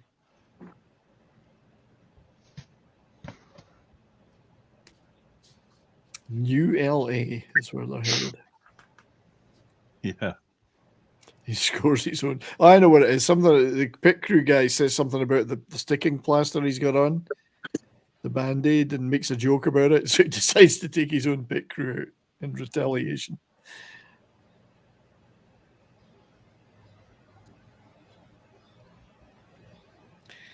Courtney is back. Hello. There. Okay. Hi. Hi again. Hey. We see the next elaborate plot by the resistance here, and it seems to be awfully elaborate. They've just got to rely on luring her to that one spot that they've planted, one mine. Yes. In this large desert full of land. But it works. They lure her into this graveyard area of other racers, other cars, and then she thinks, I gotta get out of here. And it's, just missed. Yeah, and it's not obvious at all. Not obvious at all. But I mean, there's an area with millions of square miles of desert, but they managed to lure her to just that one spot. They only had enough budget for one mine. Oh, so Vince is saying the crew jokes about how many points Frankenstein got for punching Joe. That was it. Yeah. And so he gets pissed off, and then enough budget for one mine. So let's show that. I think we do have. Oh no, I don't have that one. Sorry, I do have Joe's demise, but not this one. So getting towards the end game, he decides to. For some reason, he decides to knock her out. It's funny because he says it. He says this tastes of vanilla, and she tastes it. She says, "No, it tastes nothing like that." He says, "I lost my taste buds wiped out in the Great Crash of '97, where he lost everything else." The Great Crash. The Great Crash. He was the only survivor. So the resistance is still at their widget. Was he the only one that crashed? Well, he's the only one who got out of the crash. Everyone else seems to have died. It was a huge car pileup. They never quite. Oh, I was more joking. Like, was it just him to a wall, type thing? All right. Well, that would be. I thought it was a joke in that way, like the only survivor. Yeah. So he knocks her out, and then the French Air Force decide to attack. And that is a Burt Rutan airplane. He was famous in the 70s for making really wild prototype and personal airplanes, and he loved those front canard wings, so it didn't have a tail. So it's a very futuristic looking airplane. Yeah, he was. And they painted it in the color prop designs. Yeah, and they painted it in the colors of the U.S. Air Force Thunderbirds. That's very, very cool. I have an uncle who is he was a stunt pilot, one of the top. He's retired now, and now he teaches. But he built his first airplane in his mother's living room with the wing going out the window. And he would build these little tiny, they're stunt planes. So he built some cool things. They have a model airplane after him somewhere. Pretty neat. This white car is a bit weird. It kind of looks like. Yeah. It kind of looks like what a cyber truck would look like back in 1975 or something. Yeah. I just saw one of those for the first time. Yeah, there's one that lives down the street from me, and it's even uglier in person. Oh, it's so weird. And I thought, this is how much I don't know about anything. I thought that there were only a couple of them made. I thought it was some big thing. I didn't realize there was a whole line of them. So I saw one near Fort Carson. And I thought maybe the president was in town or something because and then I saw that there was tons made. So I guess he knocked her out. I'm not quite sure whether he knocked her out knowing he was going to be attacked by the resistance, so he didn't want her to intervene.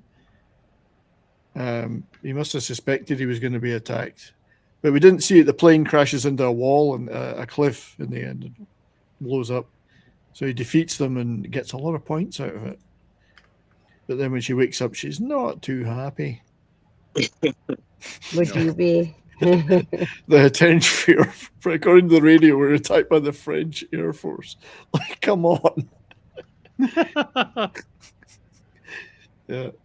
I just think it's hilarious that the French are the main enemy to this American empire that's in this movie. It's just like, come on. So she tries to kill him herself then. I mean, as I've said before, if you go back far enough, the French really are at fault for everything. They are, pretty much, yes. And this is where he reveals. Is that Carradine? Yeah, Carradine? Finally reveals his plan. He has to win the race because he wants to shake the president's hand, and he has a literal hand grenade. Yes. On the hand. Yeah. It's embedded in his artificial hand. That's right. Yeah, so that's why he's so now she knows that he's on her side, just doing it a different way. And then more downhill shots, of course. He has a bit of a tussle with Joe now. Because they're the only two cars left. Yes. Is this like Top Gun with cars or something? It's maybe I know it's totally different. It just seems like they're maybe bottom gun, middle gun. Who's the top and who's the bottom? Yeah. I guess it's I mean, I don't. There's always been a lot of road movies, but I'm not sure I'd seen anything like this in '75. They did get ahead of things quite a bit. Corman. Oh, that's his hand grenade. Yeah, so she takes, in order to defeat Joe, she takes his hand off and throws it in Joe's car, thereby ruining his chance to kill the president, but saving their lives. In fact, I do have I got a couple of clips here. One is, hang on. This is the hand grenade thing. I thought the only thing you cared about was winning the race. Sure. Only the winner of the race is to shake hands with Mr. President. Is that a grenade? A hand grenade. It's half a hand That grenade. handshake is all I've lived for as long as I can remember. Then that was his plan, but of course it all goes somewhat haywire when she rips his hand off.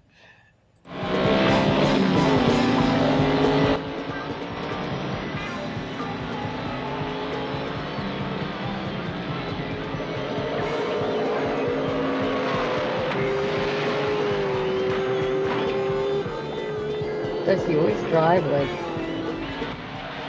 This is normal for LA. Yeah. Or Boston, for that matter. Or Boston. Boston, definitely. That's just trying to turn right in rush hour. Now he's got to drive one-handed. Yeah. That's Soldiers Field Road. Is she Dio's wife? That blonde one? Say who? Oh no, she was just in a bit part earlier. Oh, okay. Yeah. I just remember you saying something about that. Yeah, Wendy Dio's and Masu's earlier on. Well, you gotta hand it to him. Whoa. So there goes Joe. Yep. Let me guess, they walk right away? No. No. They're dead. They're gone. So that's the end of Joe. The last car left, and they got to head for the finish line. He's won the race by default, but now he's got to take care of business. Yep. This is obviously New LA right now. Sole survivor, the 20th annual Intercontinental. So the first one was in 1980, obviously. He's still blaming the French, and they wrecked our telephone system. So the French, they killed the drivers, just wrecked the telephone system, and hijacked the television system. So, and destroyed the economy. And destroyed the economy, all from a widget factory. Les téléphones ne marchent pas. So not without having a bomb. Well, what we haven't seen, of course, is that there's been a switcheroo. Although I will give them credit. This is the most effective French resistance I've ever seen. That's right. They didn't surrender. So those of you who were there for our D-Day episode, yeah, I'll go into that. So switcheroony there. It was actually Annie dressed as Frankenstein, but she gets shot, but she doesn't die. She tries to kill the president, and now Frankenstein says, "Screw it! I have another weapon." Ramming speed. Ramming speed. But how many points is the president? Is tens of thousands, and he gets declared on the spot president. President Frankenstein. Yeah, it's the rules. You kill the president, you become president. Yes, dear friends of mine, says Grace Bander. And they get married. He's in white now, not in black. You see the change, the subtle change. Now he's marriage makes you so angelic and happy. Indeed, he's dismantling the empire. It's all going to be flowers, unicorns, and bunnies from now on. Yes. But he's not quite finished with the race.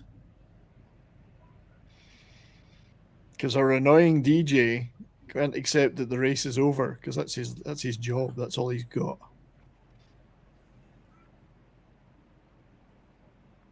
So he becomes the final. The final score. The final score of the race. It's post-race. Does it really count? Will he get points for it? I don't know. We'll have to wait for a decision from the committee. Yeah. Indeed. So is this movie like based off, you know how I don't know, as teenagers, like people would make jokes and they would be a game like, oh, $50 for the person on the bike or whatever. That Was it came that out type of of this. idea? That's actually from this movie. It's a meme. It is from that movie? Okay. We always used to say nuns were worth more. Nuns were highest. We used to award. All right. Yeah.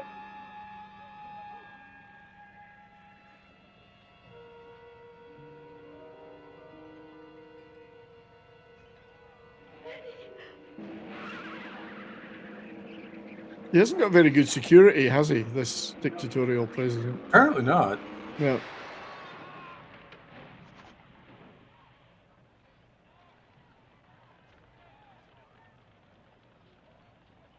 And nobody starts shooting. There's nobody shooting.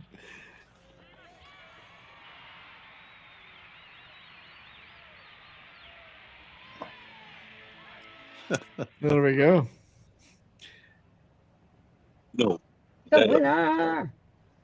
Yeah, that part was, what I didn't understand was why did the lady shoot at Frankenstein instead of just shooting the president? Because she's a woman. Because she's a woman. She doesn't know. She was traumatized 24/7 from having to drive earlier in the movie. She blamed him. Well, this movie. That's the most unrealistic thing in this entire movie, really, is that there's female race car drivers. I know. So, John? This movie would be an influence for a later movie called Running Man. Yeah, there's a huge element of that in it, and amongst I don't know where these are coming from. Let's get rid of that. Amongst other movies, I mean, we did talk a little bit about, obviously Cannonball Run, Gumball Rally, the comedies, the Car Quake or Cannonball, which was a sequel to this or prequel, you could call it. There's a few, dystopian sports movies, and this one was inspired by Rollerball, but he wanted to get it out first. Corman wanted to beat that, even though that was in the works. There have been others.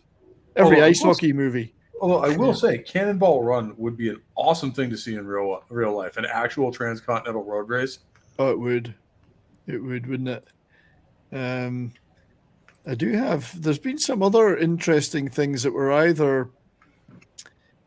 I don't know if inspired is the right word, but here we go. So there was a game called Death Race. Yeah. Which was, I think, XCD. It was an arcade game. Yep. I don't recall it, but it wasn't necessarily directly linked to this movie, but it seemed to take some inspiration. Does anybody remember this? No. Vaguely. Yeah, I don't think it was ever. I think it was purely arcade. Yeah. Whereas the player, because it came out in '76, it was a player controlled a vehicle in a playing field with a little stick men running around, and they had to hit the stick men. They would scream and turn into a cross, and the player would gain points. And there was a mass outcry. Of course, there was a mass outcry. Oh yeah.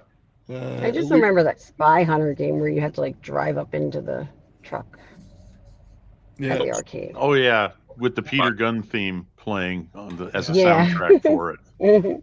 I remember that one. So that's what the game looked like. As I said, there was actually Roger Corman. I don't know. I'm not a comics guy. Apparently, had a comics imprint, Cosmic Comics. Oh, Roger Corman's Cosmic Comics, and he had a Death Race 2020 comic. I'm not a comics guy. I don't know if anyone remembers this. Directly tied to the idea. And then there was a Carmageddon game. Yeah, I remember that one. That was a PC one. Yeah. So it was a That few was games. cool looking. Yeah, it was quite cool. And then apparently of course they remade Judge Death Race, Dredd. didn't they? I don't know. Apparently, the look of Judge Dredd was drawn from Frankenstein. That I can see. Yeah, and it does have a very 2000 AD feel to it. The comic 2000 AD. If Death Race 2000 would have fitted in very well in that comic. The tone of the setting fits really well with 2000 AD. Yeah. And So- they did remake Death Race or try to do something else with it. Like they had Death Race in like the mid 2000s and then Death Race 2000 again. Yeah, it's not an idea that's ever gone away. And of course, people in the chat have rightly mentioned GTA. I mean, the whole GTA games, whilst they have other elements to them, largely feature you driving around hitting people in cars. Oh yeah, and shooting them. And naked women, technically, you just don't see them. Naked women, and what's the point of them if you can't see them? Well, they can't show the paid people that work on the streets. In a game. Yeah, I really wish I knew what happened to the Mad Martigan prepared clips I had at the massage side. They all. Oh, here we go. I don't know what I must apologize because the stills that ended up being seen in my sequence there were missing some, and I don't know why that is. Because Mad definitely made an appearance. We couldn't not do it without Mad Mark. So he was there. I don't know what happened to these ones. There was a few of them.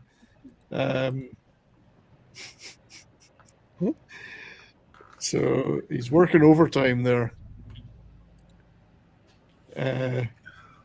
So I think my favorite part of that clip is just Mad staring at you in disappointment. That's right.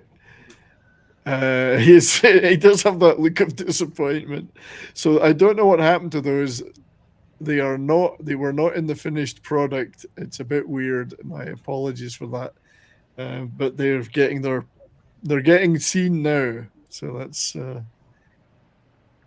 good. If you like that kind of thing, personally, I find it very offensive. Yeah. Yeah, I'm offended that Mad Mardigan has to block stuff like that. I know. And there was quite a lot of nudity in this. I mean, there's shots from the other side of this great actress, and she does have a fairly impressive derriere. Yep. But then so does Sly, as he shows it off. They show Sly's derriere in this. Sly's pretty naked in this, yeah. So. I just found out today that he used to be another type of film star. He was. Yeah, his first film, The Italian Stallion. That's where you got the name Italian Stallion That's from? right, yeah. Well, they renamed it. That wasn't blown. That wasn't what it was called at the time. They renamed it that later. Oh, that's funny. But this is, so Courtney, if you can see this, that's Wendy Dio right there in the blonde hair. Oh, that is with the straight hair? Yeah, Yeah. she's the masseuse. Yeah. Nice. And Sly's, there's certain shots where you can just about see his butt. I had to really freeze frame it. No, I'm just kidding. Oh, she's massaging him. Okay, Yes. I see. So maybe she was an actress before she met Ronnie. She met him in the Rainbow in Sunset. So anyway, there it was. So the movie did have a big. I think a lot of people do use it as inspiration. I mean, I know Tarantino loves it, and it's turned up in various other properties, comics, movies, video games. It's possibly one of the best low-budget movies ever made, in my opinion. I love it. Done by the master of low-budget movies. The master, yes. There was one movie he made. He made a Western once for $56,000. It was like, The Go-Go Boys may have streamlined the process, but Roger Corman perfected it. oh yeah, they were I don't know, not amateurs compared to him, but they were in his wake. He could he could jump on a bandwagon before the bandwagon even existed. He was ahead of his time. Yeah. So yeah, I mean, anybody got any final thoughts about this movie? Well, Sentient Dildo, just like, I was going to say that it reminds me of a Neil Breen movie, and which I was introduced to from Mad Mardigan, actually. I should say tortured with by, but he wrote it's up there with Master Breen, definitely. So he read my mind. I'm just going to comment that, but that's my final thought on it. Yeah, I think it's a great.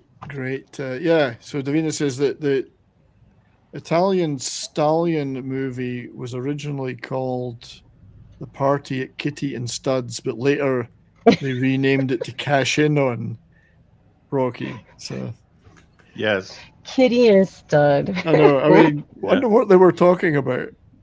In the Golden Turkey Awards that Michael Medved and his brother published, Sly was a nominee for the most embarrassing film debut of all time for that movie. They said that they said he spent almost the entire movie walking around wearing only a big gold medallion. And I think he laughs about it a lot, Sly, whenever he talks about it. He does I laugh. think that's awesome. He said, I could eat. I was able to eat and pay my rent, that kind of thing. Yeah, exactly. He seems to have a pretty good sense of humor about his early career. Yeah. In a way a lot of Hollywood stars don't.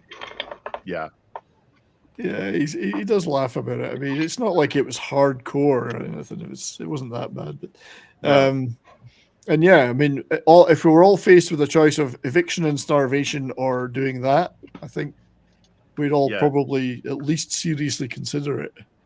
Right? Well, I seriously considered it when I was really broke during the pandemic and still married. All right, okay. Well, I wouldn't have done it. Courtney, you would have made a fortune. I would have marketed this stuff. I would have made, years ago. I would have made a couple of shillings, maybe. I mean, in my case, I would have questioned their sanity and then taken money, but Paulie's in here. I have to show my shirt. I'm rocking his. I do look babylicious in the Latino slant shirt. So. Paulie, good to see you, buddy. Hi, Paulie. Thanks for dropping by, mate. Hey, Paulie, good to see you, man. Hey, Paulie. Yeah, you've arrived just as I don't know what you think of this movie, Paulie. Death Race 2000. I think it's got a lot of things. Dustin didn't make it today, but he says, I'm still thinking of selling my body to science. The older we get and the easier it seems, and when time's running out, I'm still looking okay enough to do that. D-Bud seems to think I would make a certain kind of ovine related movie. Possibly something like I don't know, this one. I was not fondling my lambswool sweater. What would I do something like that for? What was it? Someone explain it, because I just saw all black and no sound. All right, it was a clip from Everything You Always Wanted to Know About Sex But Were Afraid to Ask, Gene Wilder and the Sheep stuff, which D-Bud Martin prepared a couple of clips for me. Thank you, D-Bud. So Red Shirt, what are your feelings about this movie? I think this movie actually, you have to get past the initial reaction. I know Mrs. Redshirt thinks this is the dumbest movie ever made. And when because I was watching it yesterday, and she came out of the bedroom where she'd been folding laundry or something, and her reaction was, "What the hell is this?" But if you pay attention and you listen to the dialogue, the humor is very much on the nose. I mean, it's not very subtle. I mean, the French and their despicable allies. Yeah, the French are our enemies. But the United States has always been at war with not East Asia, the French.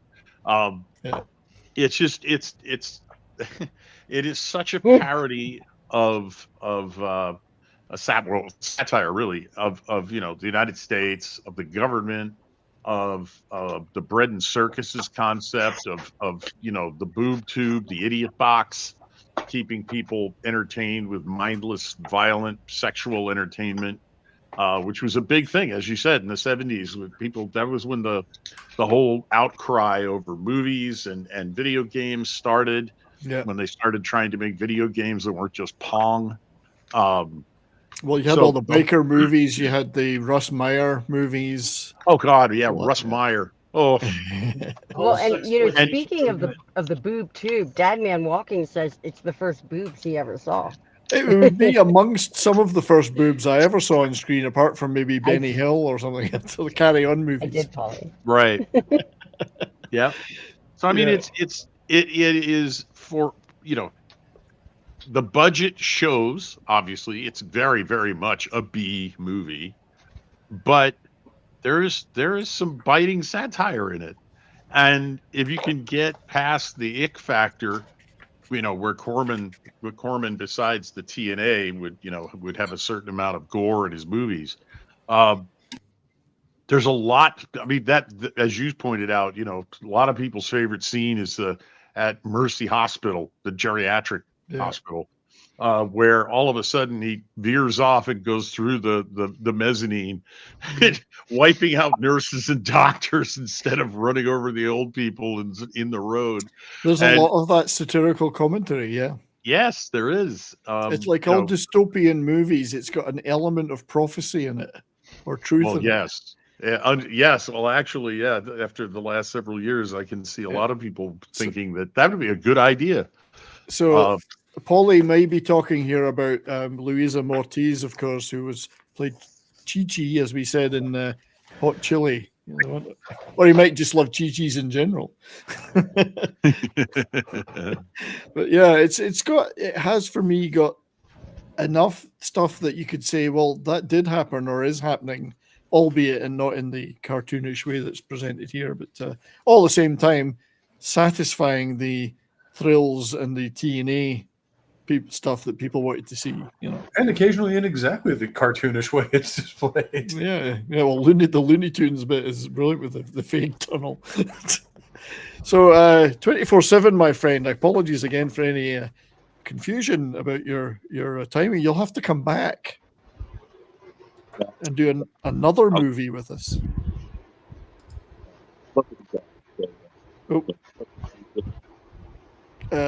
Just having trouble hearing you there, mate. A little bit. You're cutting out, but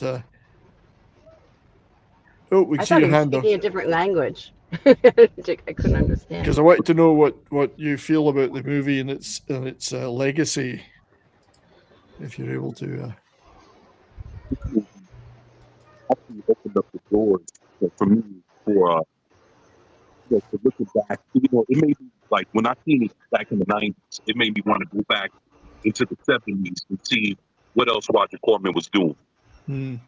And it's honestly, it's these kind of movies that I miss that Hollywood doesn't even play with anymore, and not even like indie film makers, they don't even take they don't do movies like this anymore. They don't take them to this level. And to me, it just feels like it's a lost piece of art when it comes to film. When we see I agree. that styles and rollerball and those kind of movies, there's so many of them, and you can only find them, if you're buying them on DVD or if you're looking at Plex or Tubi or 3D. And it's a shame that more filmmakers don't go back and do these kind of retro type movies. A lot of them were like, utopian or, some kind of apocalyptic kind of movie. It's, something that's, changed after a war or maybe, a certain government has collapsed. And it's just to see these kind of movies and put a little bit of fun in it and just have this unique kind of world built around it. You don't see it anymore. Yeah, I agree, and for me it was the same when I at the time when I saw the movie. Roger Corman didn't mean anything to me. I was like 13 or something. Since then, I've gone back and said, well, who was that guy? And what other things did he do? And discovered this treasure trove of stuff. But I think it has more of it, given it's a low budget movie. It's not even hardly a B movie. It's so low budget. Its influence, I think, has been quite strong. Well, that's turned into a running thing on this channel. I mean, we've done A Boy and His Dog and Colossus that were also fairly low budget movies at their time, and yet have had an absolutely stupid influence on science fiction and media in general going forward. That's what we've been aiming for. Yeah, I think so. So, yeah.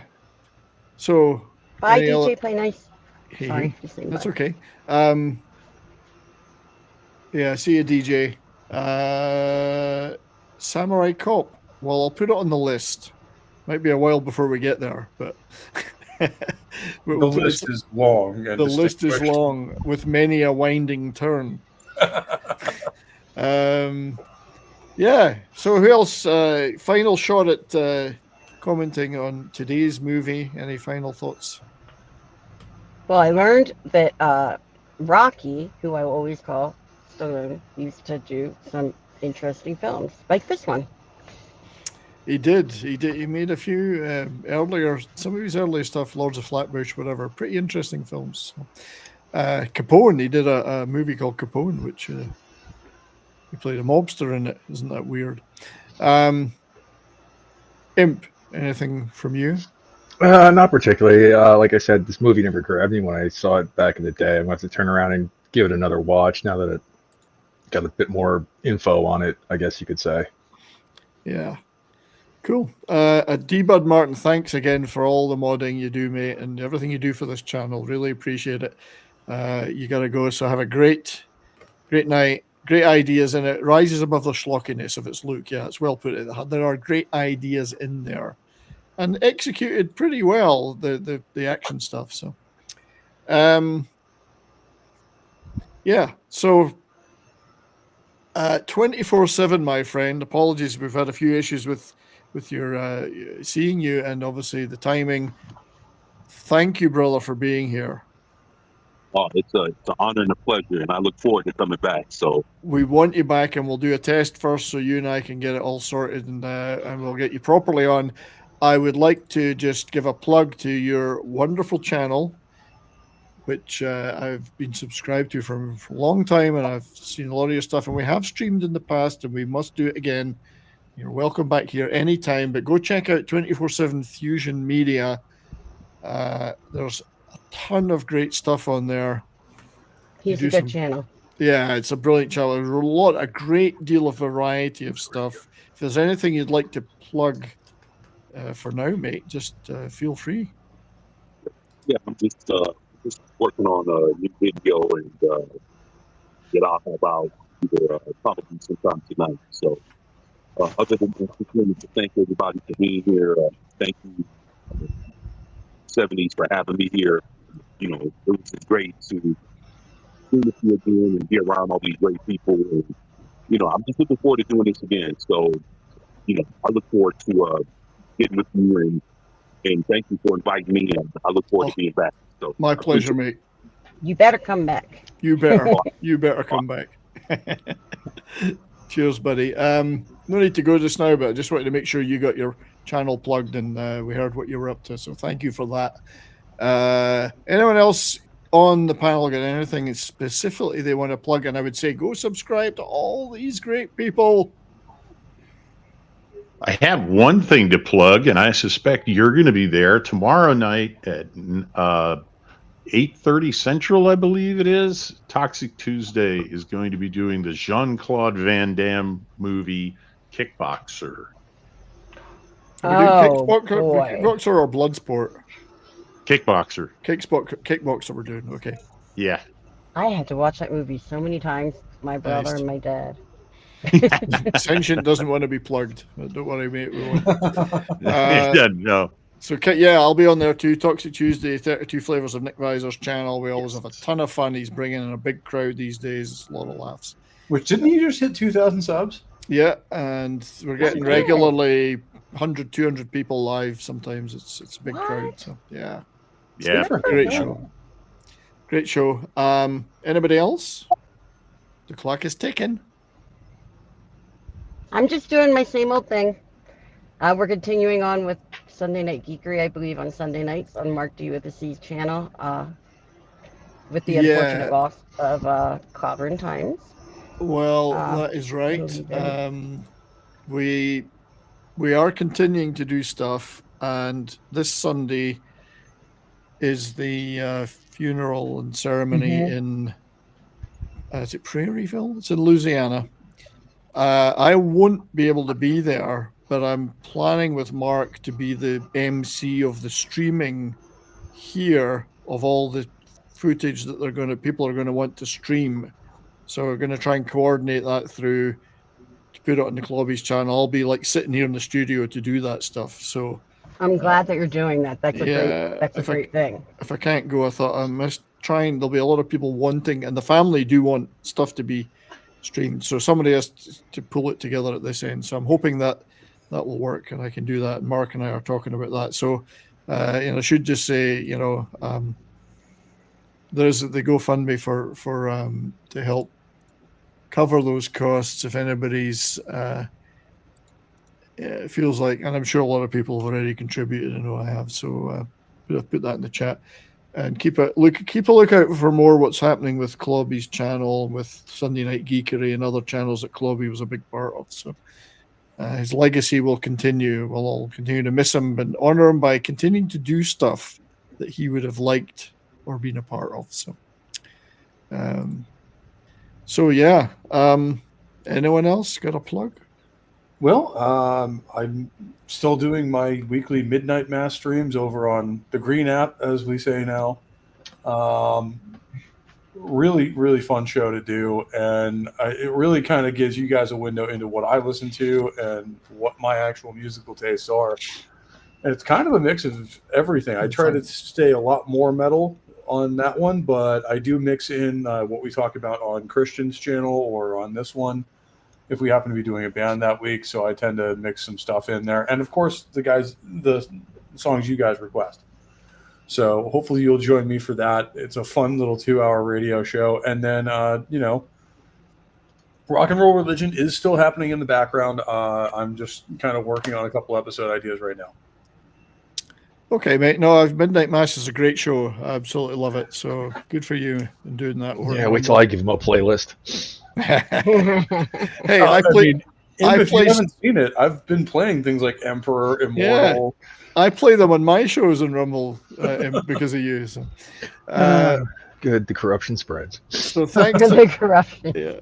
So I love it. Thank you to everyone over on Rumble or that watched on Twitter and here on the YouTube. Thank you for all being here. Great crowd. You all had some great things to say. Appreciate you all very much. And thanks to those who are modding like D-Bird and Davina and others. Great stuff. I hope you all enjoyed it. We will continue to do in the future more of these science fiction classics. I hope you liked the new show intro, by the way, for those who were watching in the beginning. I did a little new intro showing all of the shows I do. I'm not sure what... Great. Yeah, it was pretty. I thought do something a bit snappier. Not sure what we're doing next Monday. There will be something though, so I'll let everybody know as soon as I can. Obviously, this Sunday will be taken up with doing the globby stuff that we talked about. And yeah, there'll be other things coming. So, but yeah, I appreciate very much everyone being here on the panel and the chats. I hope you all have a great Monday. I'll see you all later on over at Comics Can Division. I add one last little thing? No, that I totally it's too forgot? late. You've lost your chance. Time up. Oh no. Oh, go ahead. I realize that I don't put up. It's confusing to people because my channel name is Courtney's Fellowship of Oddballs, and I'm trying to get more Twitter followers, Twits, I guess we call it now with the X. And my handle is Courtney218. So if you would go ahead and follow me on Twitter, that would be awesome. Or X. Yeah, so follow Courtney on. It's Courtney218 on Twitter. 218. Thank you. I think boobs or us might have been a better handle, or naked girls, or Well, if you turn the 8 like kind of sideways, they kind of look like boobs. because you get more people subscribing just for the hell of it. Then You have to be creative, like think about the 8. I tried it, Eight. but then I had to show my boobs, and that was I just never realized Courtney was behind all the porn bots in the channel. I'll take any bots in the channel. I don't care. It's all views.